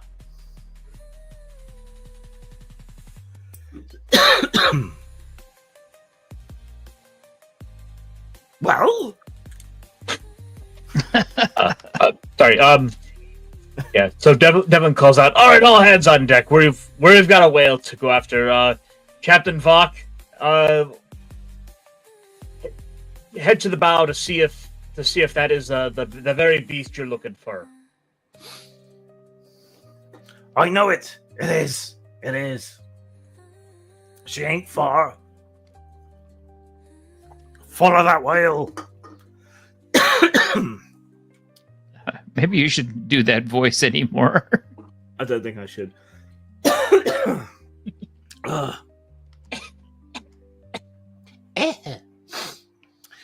think All I right, got no more black silly leg, Bob. voices. All right, what is the plan then? The plan is we get everyone to man positions on board the ship. We get close. We harpoon it, and we reel ourselves in. Okay, sounds good. Let me just grab Not a great plan, but it's a plan. the plan.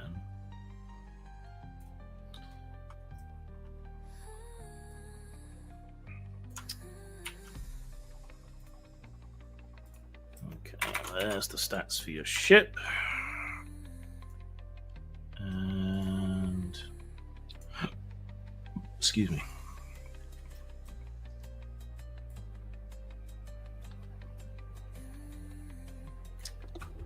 And there's the stats for the whale.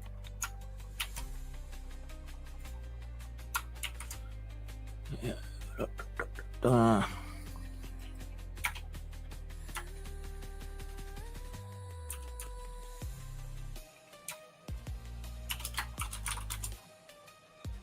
going to take up position on the ship on the side that the whale's on. Yep.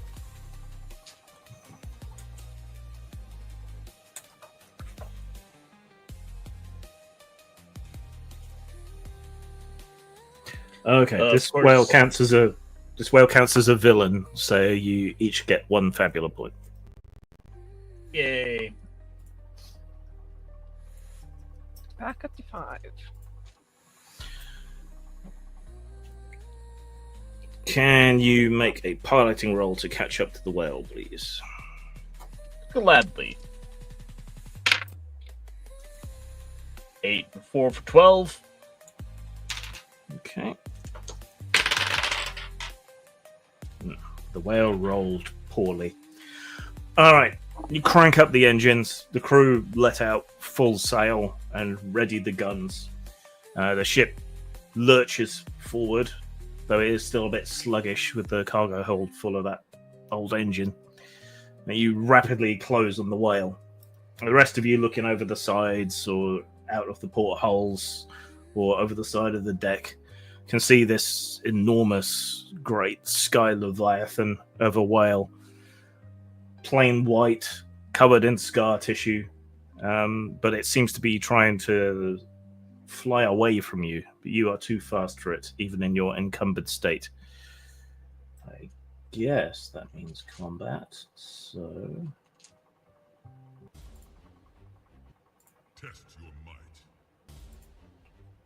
Switch to that. So it's not acting aggressive at all? Not so far. Can we have an initiative roll, please? So, I will roll for the ship. You all roll for yourselves. Initiative difficulty is 10.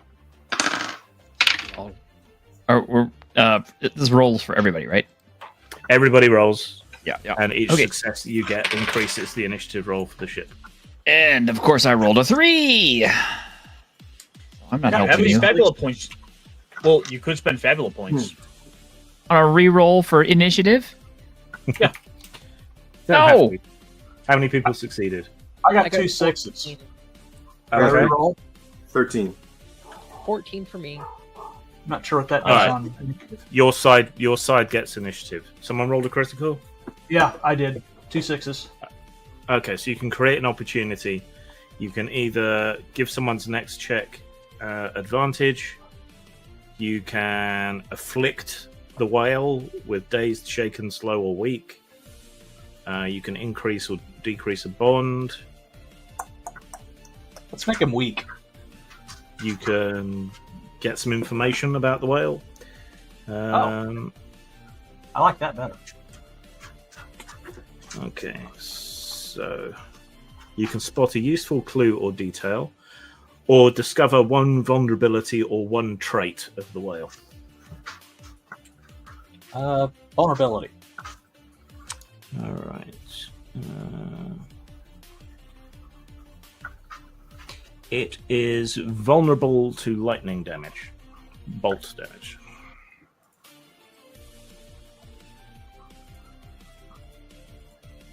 Right, and you guys get to go first. All right, so the ship swings around and comes in hard towards the whale, which is just skimming through the cloud sea below you. Do we get to go first? You get to go first, so Okay. what do you want to do? If you guys want to let me go first, I'll set something up to help everybody. Oh, sure. What you got in mind?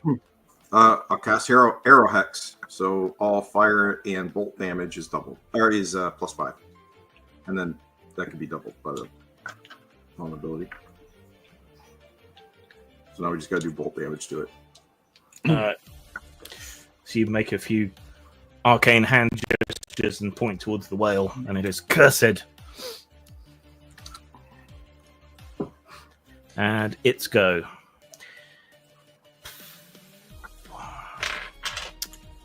Is there such a thing as a full defense action? Ah, there is. Guard, isn't it? All right. It twists and dives towards a big patch of darker cloud and rolls so its belly is upward. There's a whole bunch of sky barnacles all down its belly, which look like they could act as some sort of armor. All right, who wants to go next? Well, might as well pull my hand and see what I can do here. Well, I guess while you do that, if you want to go next after me, then I could get us in close so people could actually get some attacks off. So, piloting. Yep. 7 3 for 10. Okay. What are you trying to do? Obviously trying to pull in closer to get into an advantageous position. Okay. How can I reflect that in the rules? You rolled 10, right? Right. Maybe I try to go down into the clouds to try and get past that defensive barnacle barrier. Just get closer to it. Yeah. So you dive downwards into the clouds, and that should help bypass the armor that's presented to the ship because you're now alongside it rather than above it. And you're still keeping pace with it. So you delve into the dark cloud, instantly hit with heavy mist. Water droplets cover everything. And you see one enormous whale eye sort of swivel over to look at you. Right, so it's go.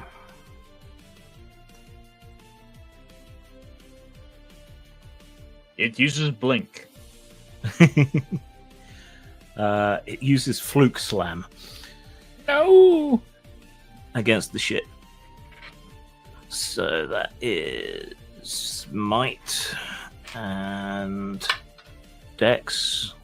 Dex is not so good, being a big slow beastie. Difficulty to hit the ship is quite high, actually.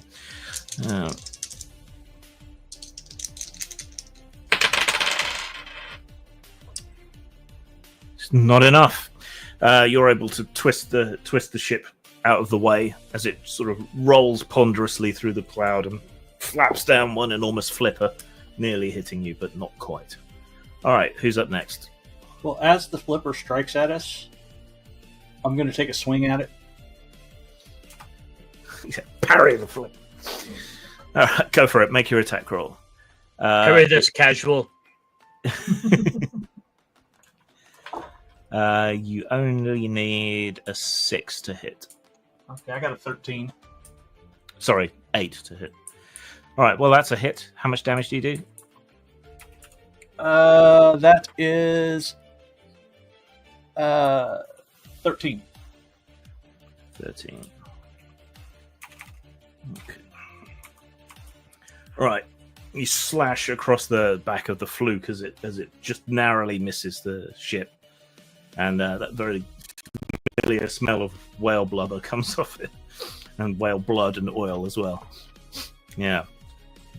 But tis but a scratch to such a gargantuan beastie. Right. It has no more goes, so whoever else wants to do whatever else, you may. Okay, well, it's my turn, I suppose, so I'm going to whip up, salty plus bitter. And, let's see. Nobody's actually been hurt. None of our people have been hurt in this fight. No. And who is in close combat with it? Anybody? Zarin. Zarin! Okay, so I feed you a salty plus bitter delicacy, which lets you recover 40 mind points, and you treat your might as if it was one die size higher, up to a maximum of D12 until the end of your next turn. Woohoo! D12. Yep. So here, try this. I'm shove it in your mouth, and you're like, Tasty mussels. Yeah, maybe it's spinach. And then I'm going to mulligan some cards out. So let me see. I'm going to get rid of these two.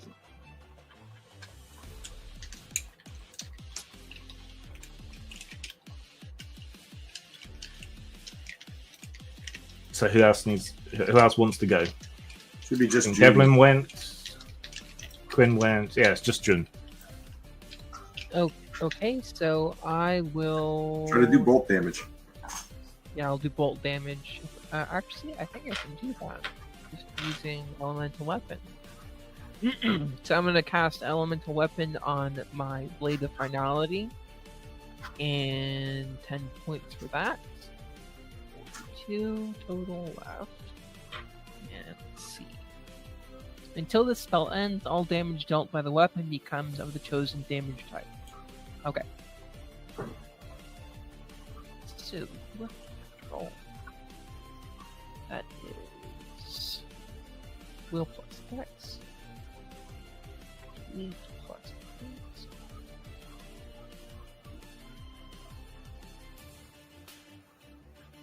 $14.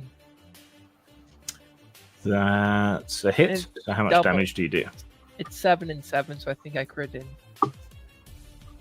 What does the curse do? Adds more to the damage as well? Yeah, so it adds 5 more to his damage, So that becomes 38 damage. and then it doubles, right? Yeah. Because he's vulnerable. That's why we picked that. Yeah. All right. So, You- so 22 damage plus the additional. Because it was 22 with the regular sword. And then all that. Okay. And then plus 15. And it's So critical. 37. Well, no, it's 14 or 7 plus 15. That's 22. And then Right. 5 for me. and the bonus damage from the bolt. So 27, then times 2. Okay. So 54 damage. Nice. All right. You draw your sword, charge it with elemental energy, and as the fluke withdraws, you slash out at it and carve a great electrical cut all the way across it. Lightning scarring flashes out in all directions, mapping the creature's nerves in its flipper, and that gigantic eye blinks in pain, and a loud sort of "hoo" noise comes out of the thing. Has everyone gone? Yep. New turn, and you guys had initiative, so who wants to go first? If you guys let, I'll go and do a hex it again. Go ahead, hex it. All right. So I fly up in front of it, though, where its mouth is, because I want to try to get it to open its mouth as the thing is in front of it, as I'm in front of it. And I hex it while I'm there. So now there's plus 10 damage on it. Another 5 more. Right. It breathes in deeply, drawing in a whole bunch of mist from the clouds around it, and then lets out an enormous, loud, deep sound that seems to vibrate all your organs inside your chest cavity. So that's magic points. Yeah. That is might and willpower.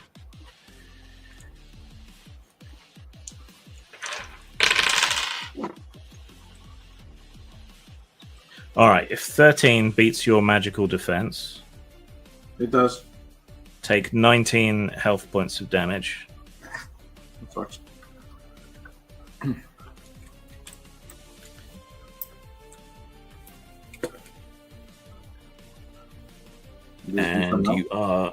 And you are dazed, so reduce your insight die type by 1 until Yeah. you can get that sorted. Yeah, I got it. Did everyone get hurt? Anyone get hurt? What was I the defense that I need to? 13. If your magical defense It is definitely hits me. Oh, so it affects Yeah. everybody. I It thought hit me too, for sure. Yeah. me. Damage? 19 19. Ow! plus dazed. But it lets out this enormous, deep sound like one of Django Fett's space mines going off. Yeah. And rattles all your organs inside your body. You're sort of knocked around a bit, partially stunned. Yeah. Nosebleeds, ear bleeds, cough up a little mouthful of blood. And then it rolls over and keeps swimming as fast as it can. Who wants to go next? Should get June to hit it now that it's got the double bolt on it. I will do so. So hit it with bolt again. Is that only melee attacks, or can you do it at range? Anything. It's only melee with the elemental weapon, but no, it looks like I can only do the weapon attack, just a straight melee attack with my sword. So how are you going to get in melee range with a flying whale? Quinn, can you carry me? I look at Drakon and have Drakon go throw her over there. If someone spends a Fabula point, I'll allow it. I could do that. We could say it's part of me just. Well, should be me or June. Oh, fair enough. Do you have You- more? I'll spend it. Okay, because I only have 5. If you That's have fine. more, All right. You sort of gesture frustratedly towards the whale. Then Drakon grabs you by the shoulders, and you sort of dangle underneath him as you're swept out towards the whale, close enough to make an attack. Go for it. And I spend another 10 mind points to do an elemental attack of bolt damage. Yep. Let's do this. Gotta mute myself, sorry.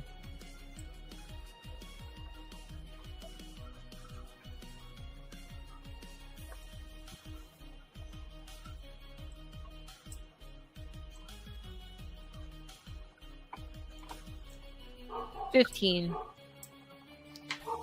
Okay, that's a hit. What's the damage? 8 plus 15, 23 damage. Plus 10, and then it's doubled. Okay. So 23 becomes 33, becomes 66. 66. Yeah. All right. The whale does not look very well.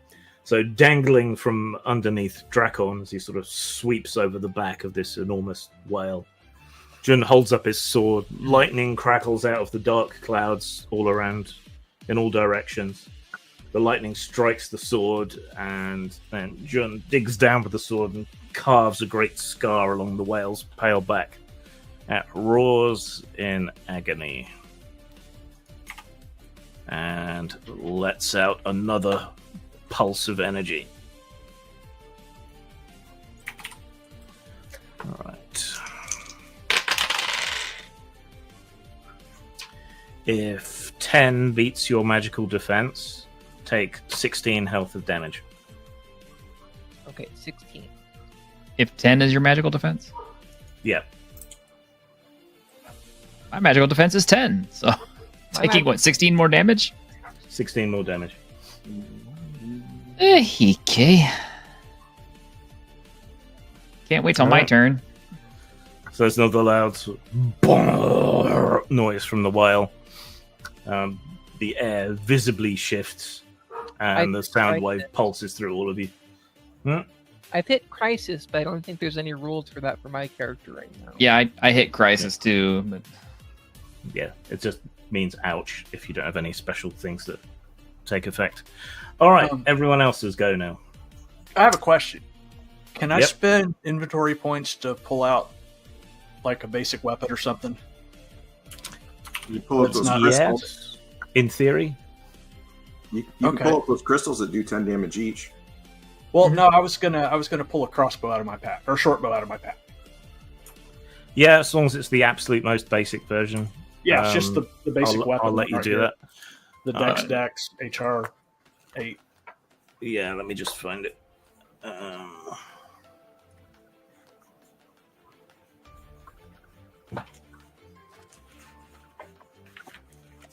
I mean, strictly speaking, it's not part of the rules, but what fun is that?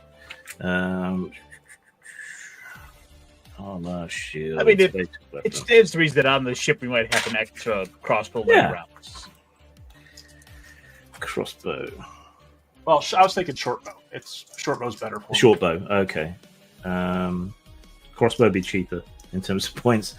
How many inventory points do you have? I have 6. Okay, all of them, and you can have either of those bows. Okay.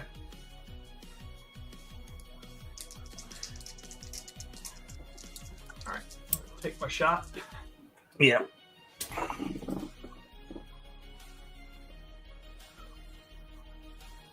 That's an 8. Does that hit? 8 hits. Okay, so that is a whopping 12 points. How whopping. Okay. The bolt hits close to the creature's eye as it blinks a couple of times, and enormous tears start to well up in the eye as it tries to dislodge this bolt. Who else? I'm going. So, okay, I'm going to hurriedly whip up a salty and umami flavored dish and feed everybody. And you can all recover from the weak status effect if you had it on you, and everybody who gets this delicacy also recovers 40 hit points. Awesome. Yay!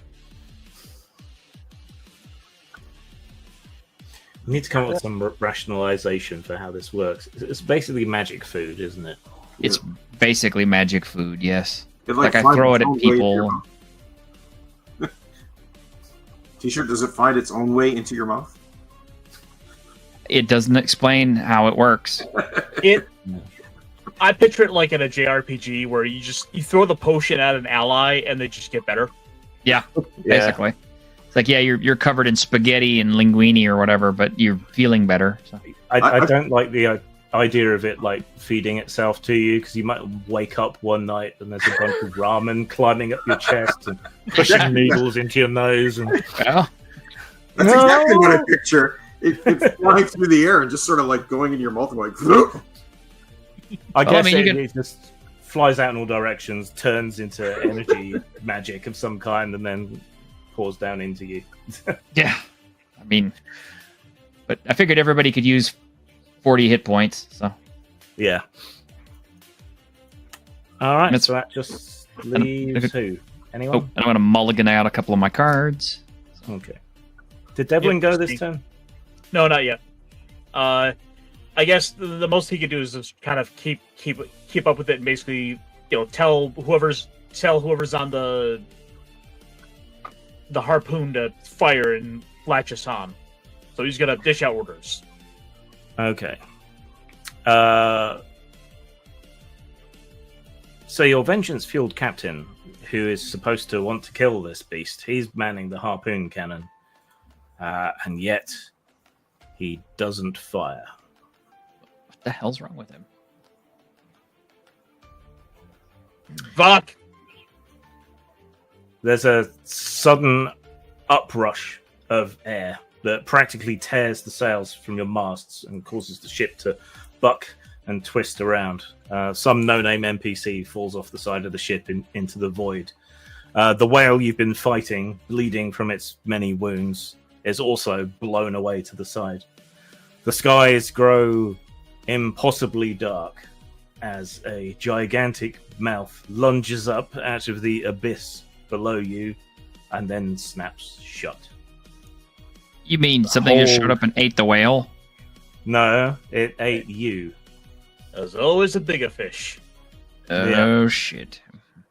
And in the sudden darkness, you hear Vok shouting, "Ha ha! I knew that'd bring you out, you old bastard!"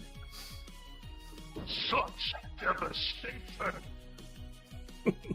Okay, I'm going to throw this fucker overboard. Let me get a chance. Alright.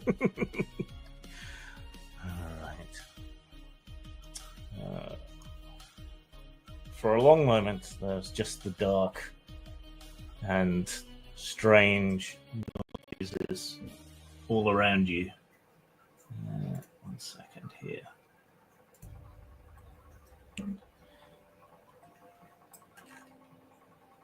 And then, in the midst of the darkness, as your ship is buffeted and bounces against the sides of what you take to be the creature's gullet, eventually you enter calmer skies of warm, damp air. Every minute or so, there is a slow, loud double thump, a heart somewhere beating. There's an acrid smell to the air. But down below you, you can see a few lights. Grim, Small, warm lights. Yes? can I ask what me and June saw? Because we were in front of and on top of the whale that got blown away. You saw yeah. pretty much the same thing, and you were snapped in the same bite. So it didn't take in the other whale? The other whale seems to have been buffeted away.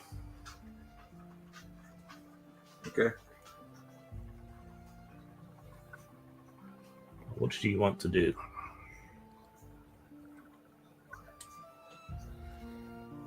Well, I think we're gonna have to go and have a little word with the good Captain Vok. Okay. You think? One of the other crew takes the wheel and holds her steady for the time being. Though it's hard to keep the ship in position because this true Leviathan that snatched you up, this god whale or whatever the hell it is, it's obviously still swimming through the air, and then you're kind of moving along with it. It's very confusing for the poor lad, but he does his best. You march out on deck. Vok is sat on the deck, leant up against the harpoon cannon, laughing maniacally to himself and taking drinks from a hip flask. I think we have to have a word, Captain, about what you've gone and gotten my ship into. We're in the beast, but we weren't bitten, we weren't crushed. This is what I wanted. Now we can kill it from the inside, where it's weak. But isn't it just as tough on the inside as it is on the outside? Are you? Is a snail? I've never had anything try to claw its way out of my body, so I couldn't honestly say, but... June just starts walking deeper into the whale to find the heart of the whale. Well, currently you're dangling under Dracon, so... Oh, never mind. I hate to say it, but he's got a bit of a point there.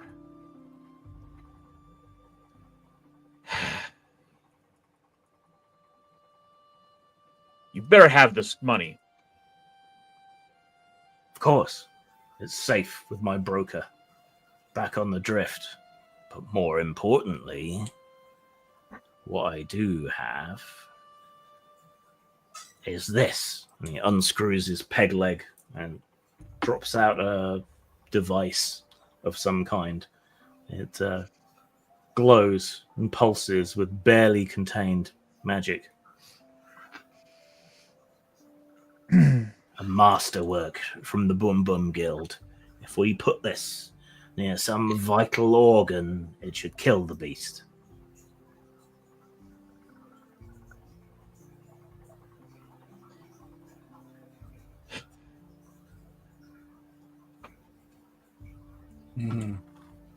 Well, We should agreed find to do some this kind of job. heart? June shouts from high up. Should we find some kind of heart and drop the bomb near it or something? Just echoing through the interior of the whale. No, Dracon probably flies you back to the ship and sets you down. Okay, cool. But I say that regardless. So, you'll still get paid and you'll still got everything I have to me name. But we need to put this somewhere as it can do the most damage and destroy this abomination. Well, I think for this we're going to need someone who knows anatomy. We need a doctor. Spend a fabulous point. A doctor appears. I just happen to have a doctor in my knapsack.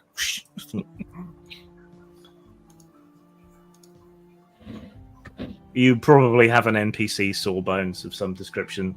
Yeah. You can't set to sky without a ship's doctor. You want me to spend a fabulous point? Spend a fabulous point. Yay, I'm down to 7. Only 7. Only 7. Oh, you think I made it fabulous points? All right. I want to reach out and feel what well springs are in this thing of elemental power. Is it just the main elements, isn't it? It could be any of 2 different well springs from the game. So there's air, earth, fire, lightning, and water. Air and water well springs are to hand when you're inside the Leviathan.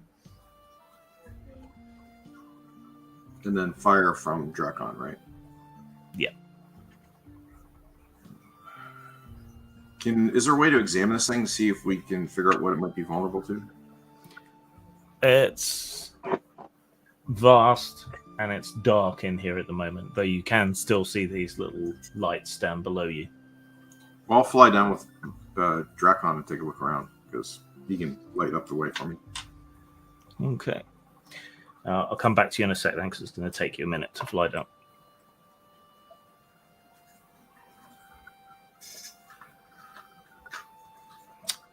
So the doctor is brought up from below decks. He's an old sot who likes to drink too much and is a bit too eager to cut limbs off, but he knows his stuff mostly. Yes, acting captain, Gru. How can I help?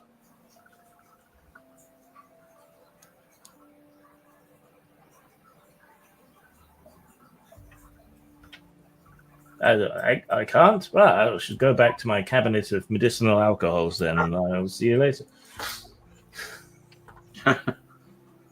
I think he's just didn't hear you. Captain, the crew fetched me. Do you require my medical advice? He's talking to you, Devlin. Yes. Sorry, I'm He's not paying attention. No, I'm good now. I'm good now. Sorry, had to deal with the family thing. So, we seem to have found ourselves inside the belly of a whale, and, well, in order to get out, we're going to have to, blow ourselves out and take the damn beast with us. Yeah, I see. Well, I see two potential ways out.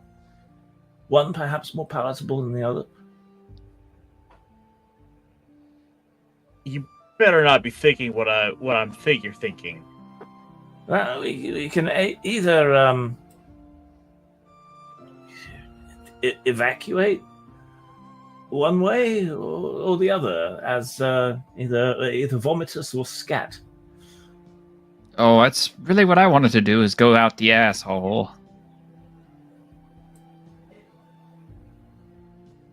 There are certain treatments, medicinal things, herbs, and so on, which can cause a violent eruption from either end.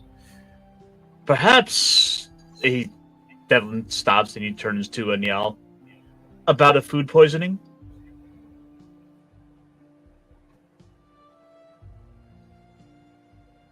Do you happen to have any prunes? Sure. What? I was referring to you. I said food poisoning. Exactly. What would you like me to try to food poison him with? So far, everything I make is medicinal. Surely you must have some old food you throw out. My kitchen is exquisite. Yes, and even your food must have an expiration date on it. Couldn't you perhaps deliberately make some bad food? I mean, I'll have to sit here and try combinations to see what I could possibly come up with magically, but... Yeah, I don't know, we could test it on the boy. I mean, why not? I mean, Quinn is kind of my cook's assistant, so... Yeah, what better way to learn what constitutes good food than by experiencing the bad? At last, the hardest challenge our cook has had to come across, making a bad dish.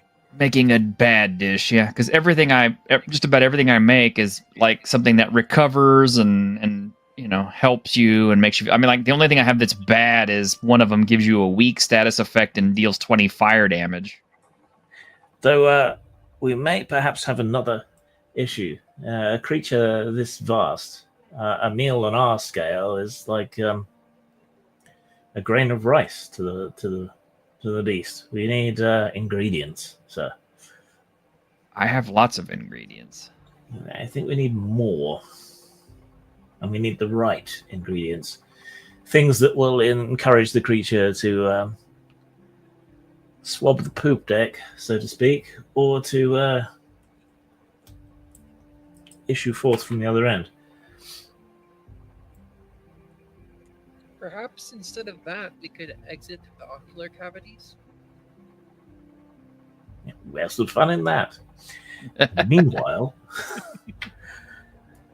Meanwhile, Quinn dives down out of the velvety, moist darkness and approaches the lights, and they rapidly resolve into a bunch of guttering lanterns with a sort of oily yellow light off them. You see a ramshackle sort of platform has been cobbled together from wrecked ships, and there's maybe 100, maybe 200 people on the mismatched decks of these ships, looking up at you and pointing. Fly down towards them.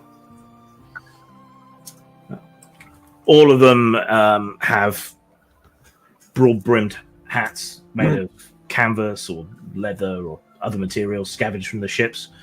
They wear a mixed sort of mishmash of clothing. Some of it looks quite old, really very old, even. One of them steps forward. You new? Got swallowed? Yeah, we were. Some weird guy made us come and hunt the whale, and then we went after that whale, but then the other whale swallowed us. I don't really know what's going on, but what are you doing here? You look like you're not having a good time. Another person from the crowd pushes forward and pulls down the cloth he's got covering his mouth and says, Vok? Did Vok tell you? Yeah, the squid, the like, yeah, him. Squid dude. That fucking dung beetle got us eaten. Oh, he got us eaten too. Seems to be a bit of a problem he has. So, how long has it been for them? You guys been here a long time? Like, you need help getting out? We've tried lots of ways to get out, and no one's made it as of yet. But if your people have a plan, then we'd like to hear it. Admiral Vol runs the place here, Marrow Point, we call it. Keep ourselves afloat in the creature's stomach juices and get by as best we can. Yeah, it eats a lot of fish and a lot of other things, so we scrape by alive. It's not much, but we're alive.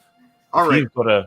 If you've got a ship, yeah, bring her down, dock her with the rest of us, and we'll take your crew to see the Admiral. How about I get someone to come with me and go see them up there? I don't know if they want to make the ship come down into this. All right. So yeah, they have a quick discussion. Decide it's best not to send one of Vok's old crew up. And instead, number one, the Admiral's first mate, volunteers. Hey, mister, you're not scared of dragons, are you? Dragons? No. Drakon, go get them. Okay. When it's one thing to be scared or not of dragons, but when one is barreling towards you and grabbing you to carry you into the sky, that's a different matter. So, yeah, he starts a bit, but then he's grabbed and lifted up and he calls over to you. Is his grip good? Oh, yeah. He can tear a person clean in half if he wants to. Very reassuring. And then we start flying up. All right. And in the midst of your conversations with the doctor, Quinn arrives back with a stranger. Stranger's an odd fellow. He looks a bit sort of gaunt, jaundiced, maybe. When he smiles, his teeth are black. He wears mismatched clothing, including mismatched boots, and the heel on one side is worn down much more than the heel on the other, so he hobbles a bit when he moves. But he calls out to you as he's dropped down. Ahoy there! Oh! Devlin, this guy needs to talk to you. They got a whole bunch of guys down there. I didn't think you want to make the ship go down there. They're floating in stomach gut stuff. All right. He looks back to the crew. All right, belay the purging of the bathrooms. I think I might have finally come up with something that might work. Maybe. Do tell. You actually learned a bad recipe? Oh, yeah, if you combine bitter and salty ingredients, each delicate or the target suffers from the slow status effect, and they're dealt 20 poison damage. But that's the problem. We don't need them slowed. We don't need the bowels slow down further. Well, it's like a DOT thing where you can throw it on the enemy, and then they're slowed down, and then they die slowly. And Yeah. I know that the cooking is cool, but can we like talk to this guy instead of worrying about poop? There's always time to worry about poop. Yeah, I don't want to talk about poop. For God's sake, look at what's on the ship. There's like a poop deck right there. We were cleaning it Literally. a couple of weeks ago. I'm gonna have Drakon poop in somebody's bed if they don't be quiet. And dragon poop is no joke. Fine. Let's get back to the business of the day. I'm Vol, first mate to the Admiral down at Marrow Point. We've been surviving here a long time. Every so often another crew gets swallowed up. We try to rescue them before they get digested and keep life going down here. how is it you guys don't get digested? We stay out of the juices and we keep on building up our island. And there are other things alive in here. They don't seem to get digested, so we make use of them when we can. Other things you say. Aye. Parasites. Yeah, that tracks. The name's Devlin. Devlin, number 1. Captain of this here ship, the Veilstrom. It's a fine vessel. Seems very intact. You were lucky. Yes, well, it's a quite bit of fortune considering where we're at.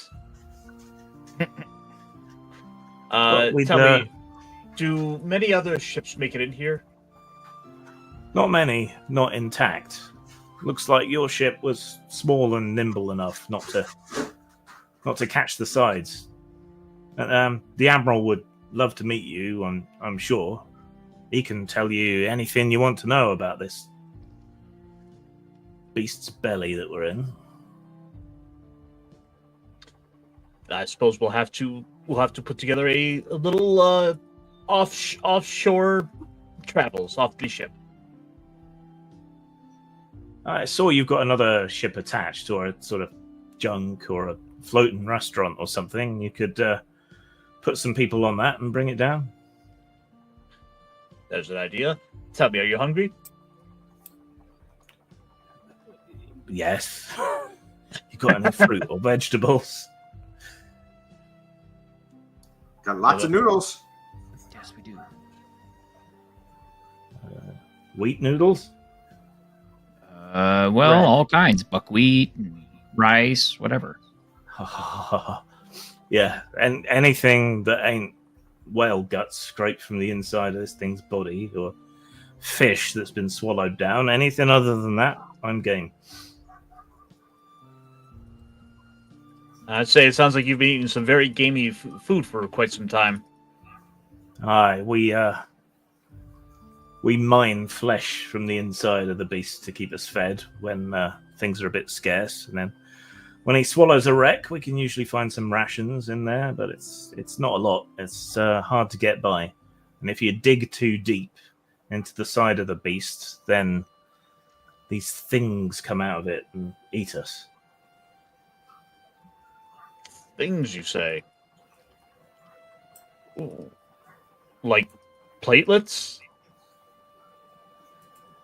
What? Plates? No. The blood.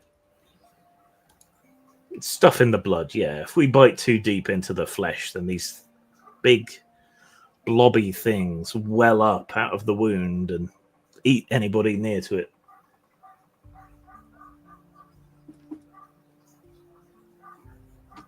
Sounds to me like it's the natural defenses kicking in. The doctor is listening intently to all this. Oh, well, it could be an imbalance of the humours created by allowing too much blood to come out. So other humours move in to try and compensate. Phlegm, perhaps.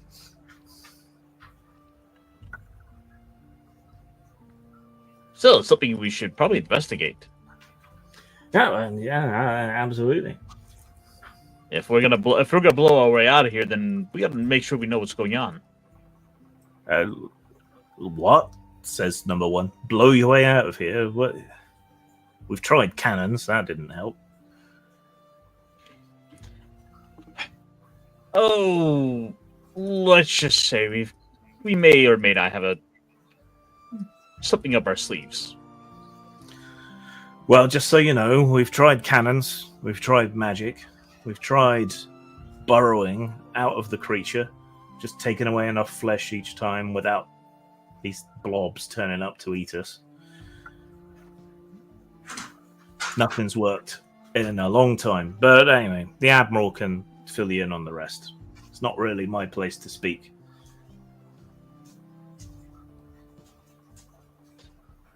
Right, I think we should probably see to that meeting with the Admiral. Who's gonna take along? Oh, why not? Sure, let's go. Okay. I'll go in case there's an issue with the disposition of the crew when they hear Valk's here. Yeah. It isn't fun too, so we just have a full group going. This Quinn's gonna be on his own here.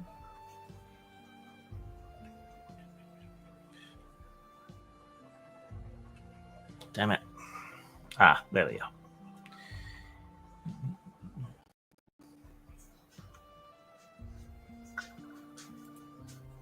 All right. Unless you're taking any special precautions or anything, I'll assume you pile on to Neil's restaurant vessel. Yes. Which I guess acts as a launch for the ship now. Well, basically, I mean, it does float, so. Yeah. It's not exactly a high performance vehicle, but it'll do the job. Hey, it looks like a steakhouse, but it handles like a bistro. All right. Piling on board, you drift down out of the dark skies of the beast's belly and down towards Marrow Point. Yeah, it's a little island sort of scrabbled together from whatever ship remnants and so on they've managed to cobble together. And it seems to float in the middle of this vast, stomachy lake. Occasionally, acidic vapors waft off from the stomach juices, and there's a constant smell of bile and digesting food and so on. Number one pulls up his kerchief over his mouth and nose as you descend. Ugh. You get used to it, kind of. Don't want to be here long enough to get used to it. Might have no choice there. As you descend lower, you see that the place is built up into sort of ramshackle buildings, little better than shacks, most of them, or cabins. Some of them are just cabins literally ripped out of ships and piled up here. A small crowd has turned out to watch you. It looks like their community may have as many as a couple of hundred people in it. Number one steps down off the gangplank. Make way, we're going to see the Admiral. The people stand aside, but it's clear they're all very curious about the newcomers. And they're calling out things to you like, is it true your ship's in one piece? Still skyworthy? Did you bring any apples? Yeah, I probably have some in here. I have to have something that's sweet. Any spare clothes? Do you know a way out? How'd you get in here? Yeah, lots of people calling out to you the whole way along. At the rear of their little island is the rusted hulk of a more modern, up-to-date ship. It's the rear half of it, slightly more intact. It's been repaired a bit. There are a couple of tall, burly men with pistols and daggers in their belts. They crank open a metal door and usher you inside. Grim? Inside, yeah. While these guys are doing that, Quinn stayed up on top. I'd like to scrape a piece from the side of the Leviathan and do a ritual to, like commune with the flesh of the Leviathan to see where its organs are and its heart and all that, to get an understanding of how it's actually formed. Okay. Can you make a ritual magic roll, please? Mm-hmm. It's probably insight plus willpower. It is. Unfortunately, this character doesn't do rituals. That was my other character. So, Which style of magic does Quinn do? It's elementalism, isn't it? Ritualism. But which form of ritualism? No, the ritualism one. From the ritualism discipline is the one I'm using, because it's the chimerous magic I'm using. Okay. Which is involving animals. Yeah.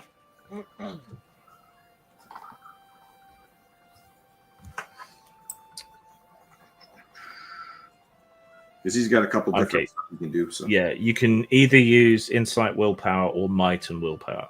no, it's insight. I was using insight and willpower. Okay. 17. Okay, that should give you quite a lot of information.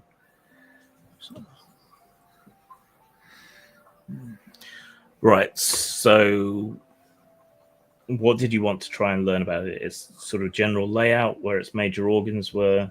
Yeah, the biology of it, like how's it laid out, how's its organs, where's its brain, where's its heart, that kind of stuff. And then I'll sit with some, doing a kid's version of, just drawing the stuff out, right? Yeah. It's here, that's here as I do my ritual. So I get a set of blueprints, basically, of the inside of this thing. Yeah. Well, mouth that end, pooper that end. It has 2 hearts, one at the front, one at the rear. Its bones are infused with Aerion that helps it fly. And it also has flight bladders, great big, bladders, filled with lighter than air gas all along its sides. Okay. Once I get all the maps done, or all the diagrams done, I'll bring them to these guys. Okay. Yeah, so it's accurate, but a child's drawing. Yep. Not necessarily particularly well executed. But yeah, you can sit in a corner doing that while they negotiate with the Admiral. Well, I will go back on the ship, so. Okay. When they come back, then. So in here is the Admiral's cabin. Here, the light is better quality. They must be using refined oil or magic in order to light the way. There are very, very worn carpets, but there are carpets, at least. There's a little bit of relief from the damp warmth that's omnipresent outside. The Admiral himself is a man from the Shogunate. His clothing matches, unlike just about everyone else's, but it is simple enough.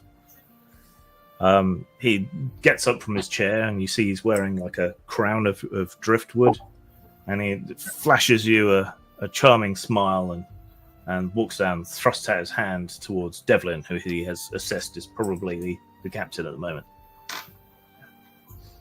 Devlin, of course, takes his hand, shakes it, like, you must be a man of high status around here. I can tell by the crown. Admiral Vol. Yes, they chose me as their leader after the last captain met with an accident. Please come in, sit down. We don't have a lot to offer in the way of refreshments.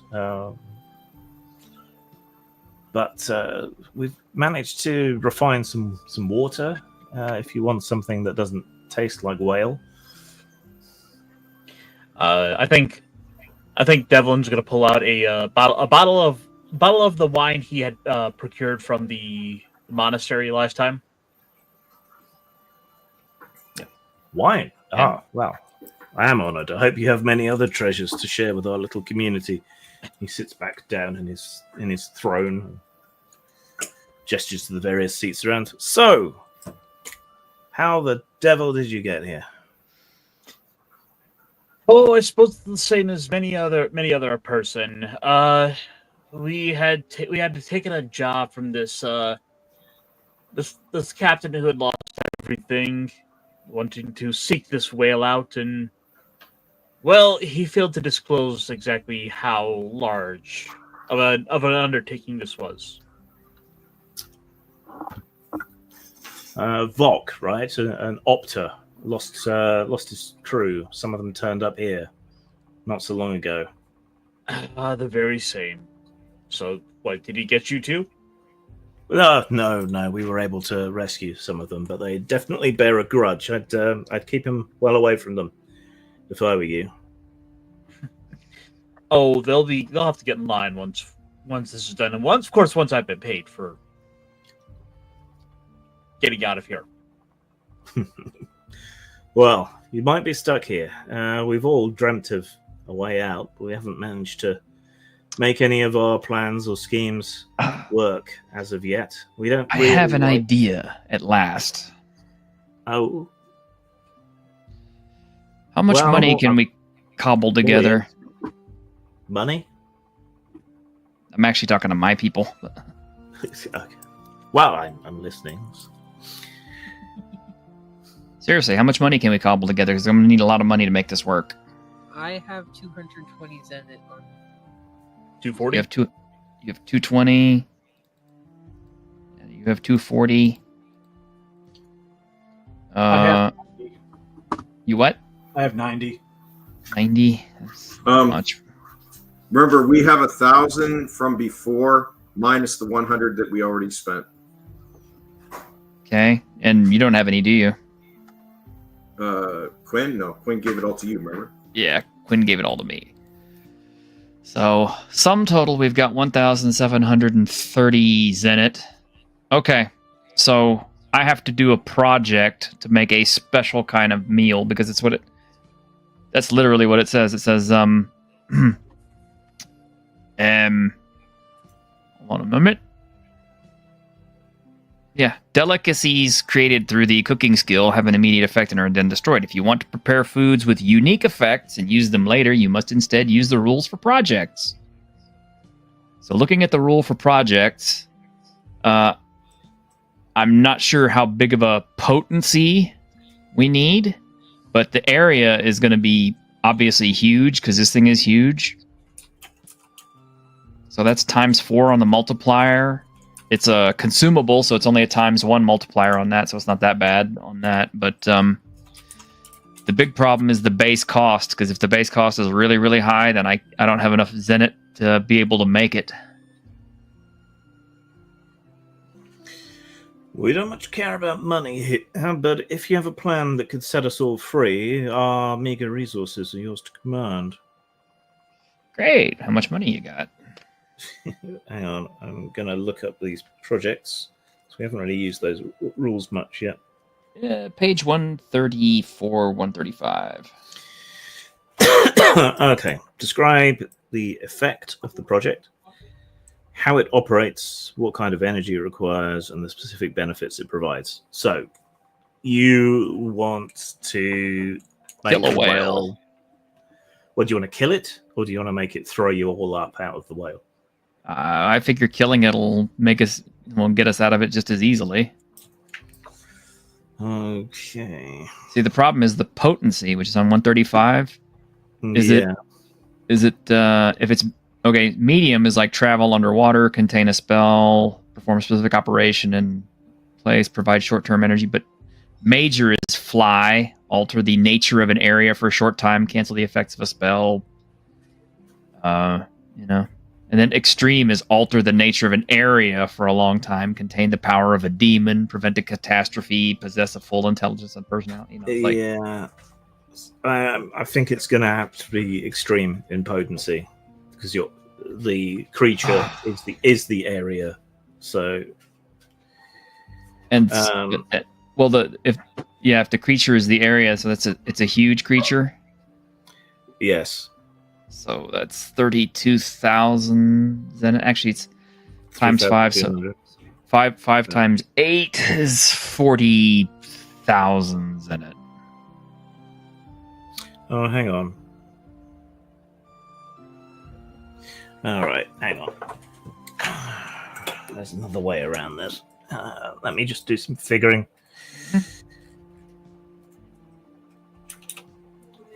All right, we could drop it down to a major effect, which is 400 Zenit. Okay. It's still a huge area, so that's times 4. And it is a consumable effect, which is times 5. What's a consumable? Yeah, but it has a permanent effect. That's the other way of figuring it. So it remains available for multiple uses in different situations? Well, no, we're using that as the route to say that it deals with the Leviathan. Oh. That's the other way of doing it.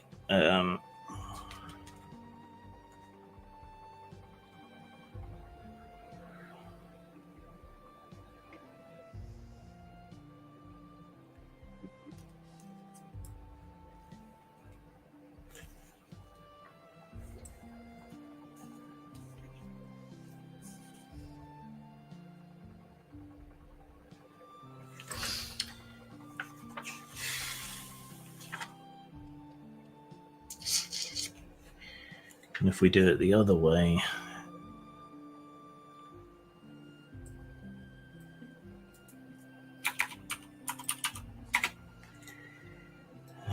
that would be extreme size.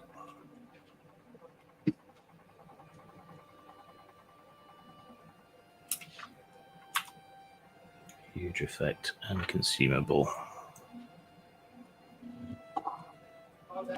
Which is slightly cheaper. Okay. All right. You'll need 3,200 Zenit worth of materials. How much? 3,200 Zenit worth of materials. 3,200, huh? Yeah. How much did you have? About 2,000. We're short 1,470 Zenit. Okay. So, let's see. Well, the pirate captain owes you 2,000, doesn't he? Yes, Yeah, but it's that we don't. You don't have it. Yeah, he doesn't have it on him. Now,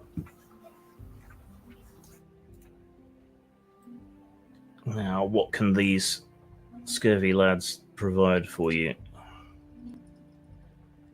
Where's this stat look gone? Okay. Says Vol, I can have a word with my people and I can see what we can scare up. So, let's see. It's level 11. It would be insight and willpower to persuade people. Bao's got all the money. So. Okay, that was terrible. It's for being selfish. Well, that's what that 1,000 minus the 100 he spent was from our last adventure. We should probably make a Google Drive with all our characters and then keep it updated so we can steal some money away from battle. Can't hear you. Can you hear me now? Yes, I can. Yes. Okay. I thought it was right next to my face. My bad. I was saying. Oh, the drive. What? You said Google Drive. Yeah, we should have a Google Drive with all of our character sheets in them, so that if we want to steal some money from a PC, we can. We'll know how much they have on them. It's for the good of the group. It's not a big deal.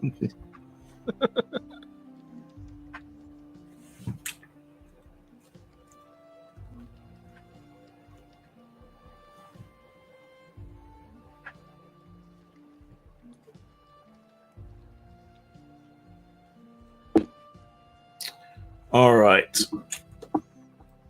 If Vol sort of stamps his authority on this plan, he can get you another 1,000 zenith worth of materials that they've managed to scavenge, which still leaves you short by about 400, right? 470, yeah. Okay. So Vol goes over his ledgers and sees how much stuff they have. And then he leans forward in his chair and says, all right, explain exactly this plan of yours to me. Well, I'm going to take everybody's money, and I'm going to use my knowledge of cooking to melt down the properties of the Zenith into a special recipe designed to make the beast intolerably sick. But it's going to take a lot of money to do it because it's a great big beast. The nice thing is whatever's in Zenith naturally makes people ill. I thought I told them all the yellow orange and it was white color. I can see it. You know, there's something to be said there about this, about the people who wind up very wealthy going rather crazy. Uh-huh. Yeah. Dragon. It's probably gold and small amounts of magic, probably. Mm-hmm. But I can whip it all up in my kitchen along with some special herbs and spices and other things. Well, I can make this thing vomit. you can have whatever spices and medicines and other ingredients we have to offer as well, but sounds like it's not going to quite be enough. But I do have an idea for you. Mm-hmm.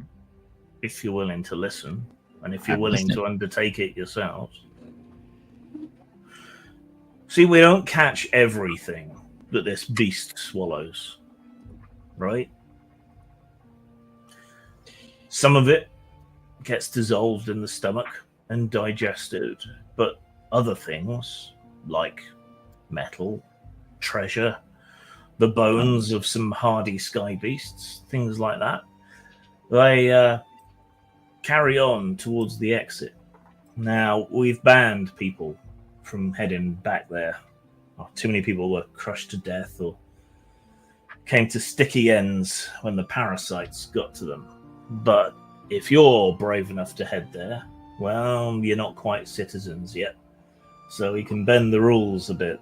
And if you head back there and explore, you might be able to find the rest of what you need.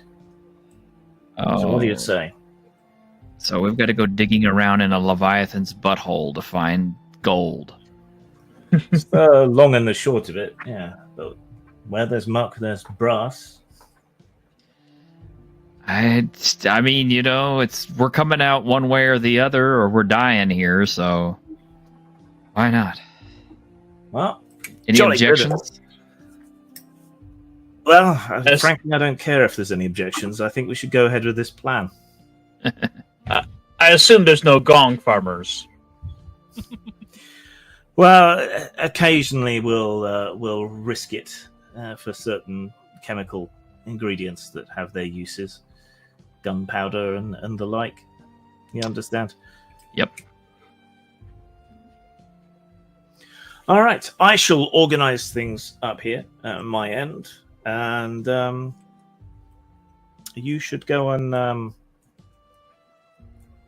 dig around, see what you can find. Great. Should almost warn don't- you. Should warn you though. There are things back there. These parasites. Well, I'll pat Devlin on the back. You all have a good time. I'm going to stay over here. Obviously, I can't go because if something happens to me, then nobody can do this. There were. Wait. Well, I can't go. I'm the captain. But if, Oh, if wow. something should happen to me, Well, I guess you'll just have to alternate someone to go in your place, just like I will. That's what we agreed to initially, of course. Like I'll that go. that nasty necromancer chick that we've got on board. I'll go. I'm trying to warn you there are parasites back there. Worms as thick as your leg and twice as long as a man, with a crown of teeth on them. They bite and they twist and they take away whole plugs of meat out of you. Hey, Quinn. They seem to prefer the taste of us to the taste of Quinn's the not there. He's on the ship. You always got to make this Yeah. hard on me, don't you, man?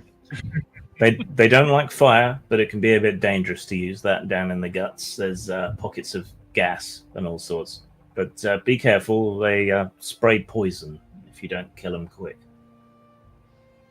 Yep. Okay. I know exactly why you're sending us there, so we can't use flame up damage. Well, all right. I don't want to send Niall down there because even though he's got stuff that can make you resistant to poison or heal poison, it's the simple fact that if he dies down there, it's kind of like, Plus, we're going to have to make Quinn sit this one out so that he can go get Rowan. Well, guys, unsurprisingly, I did not prepare a butt dungeon. Yes. You mean to tell me you didn't So- pull this out of your ass? I didn't Yeah. pull this out of my ass, and I want to do the Guts of the Leviathan justice. So, Of course, next week Bao will show up and he'll have enough money and be like, oh, look, now I've got this already in hand. tough, too late. The quest has begun. Yes. So, and plus, I'm still having a few pain issues, so I would like to stop about now. Anyway, That's fine. That's if fine. that's all right with everybody.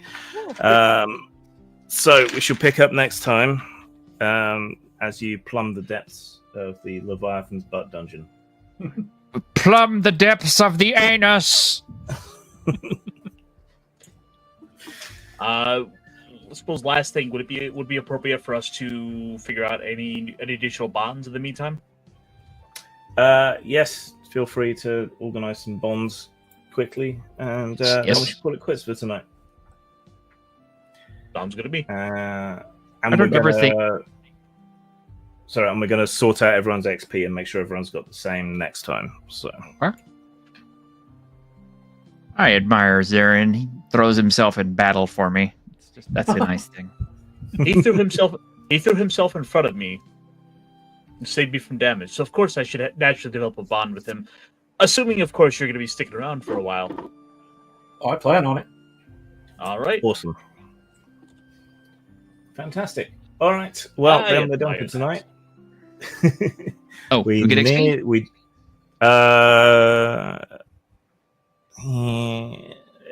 get it next time after we finish the dungeon. I think next time. Thanks, June. Appreciate that. I'm Well, sorry. I just try to make things realistic. Sorry. but look, we have to sort out everyone's XP so it's all even anyway. So The easiest way to do, Grim, the easiest way to do that is just make everyone 10th level and say, okay, start at 0 XP. That's 10th level, probably 0 what XP. we'll end up doing next time. That's actually true, yeah. Yeah. What I'm saying is that's the easiest way to do it, and then everyone get their characters adjusted before next week, and you're all set. All right. Everyone and their secondary characters should all be level 10. Sort it out. With 0 XP. See. With 0 XP, and we'll see you all next time. Thanks for watching. We nearly hit 100 views. Oh, nice. Nice. Yeah. All right. See you all. I will be back in the week with various videos, probably some reviews. And things. Tuesday. And there's Tuesday when we'll be doing Dungeons and Discussions on T-Shirts channel. Does anyone else have anything they want to shill or talk about quick? Nope. Monday night, 9 p.m. Eastern on my channel for the Mech Pit Chat, where we talk robots and pop culture. What's your channel called? Ironcaster. Yeah. Very, very cool. Yeah. Fridays, 8 to 10 Central US. I am playing Fallout Tale of Two Wastelands on Pop Culture Minefields channel. Ooh, cool. Cool. All right. If you're watching on YouTube, check the links down below for games and stuff that I sell, various sites and other stuff. Sub here, sub over on my main channel, which is Postmortem Video, and we shall see you later. Night, night, all. Bye. Bye. Waiting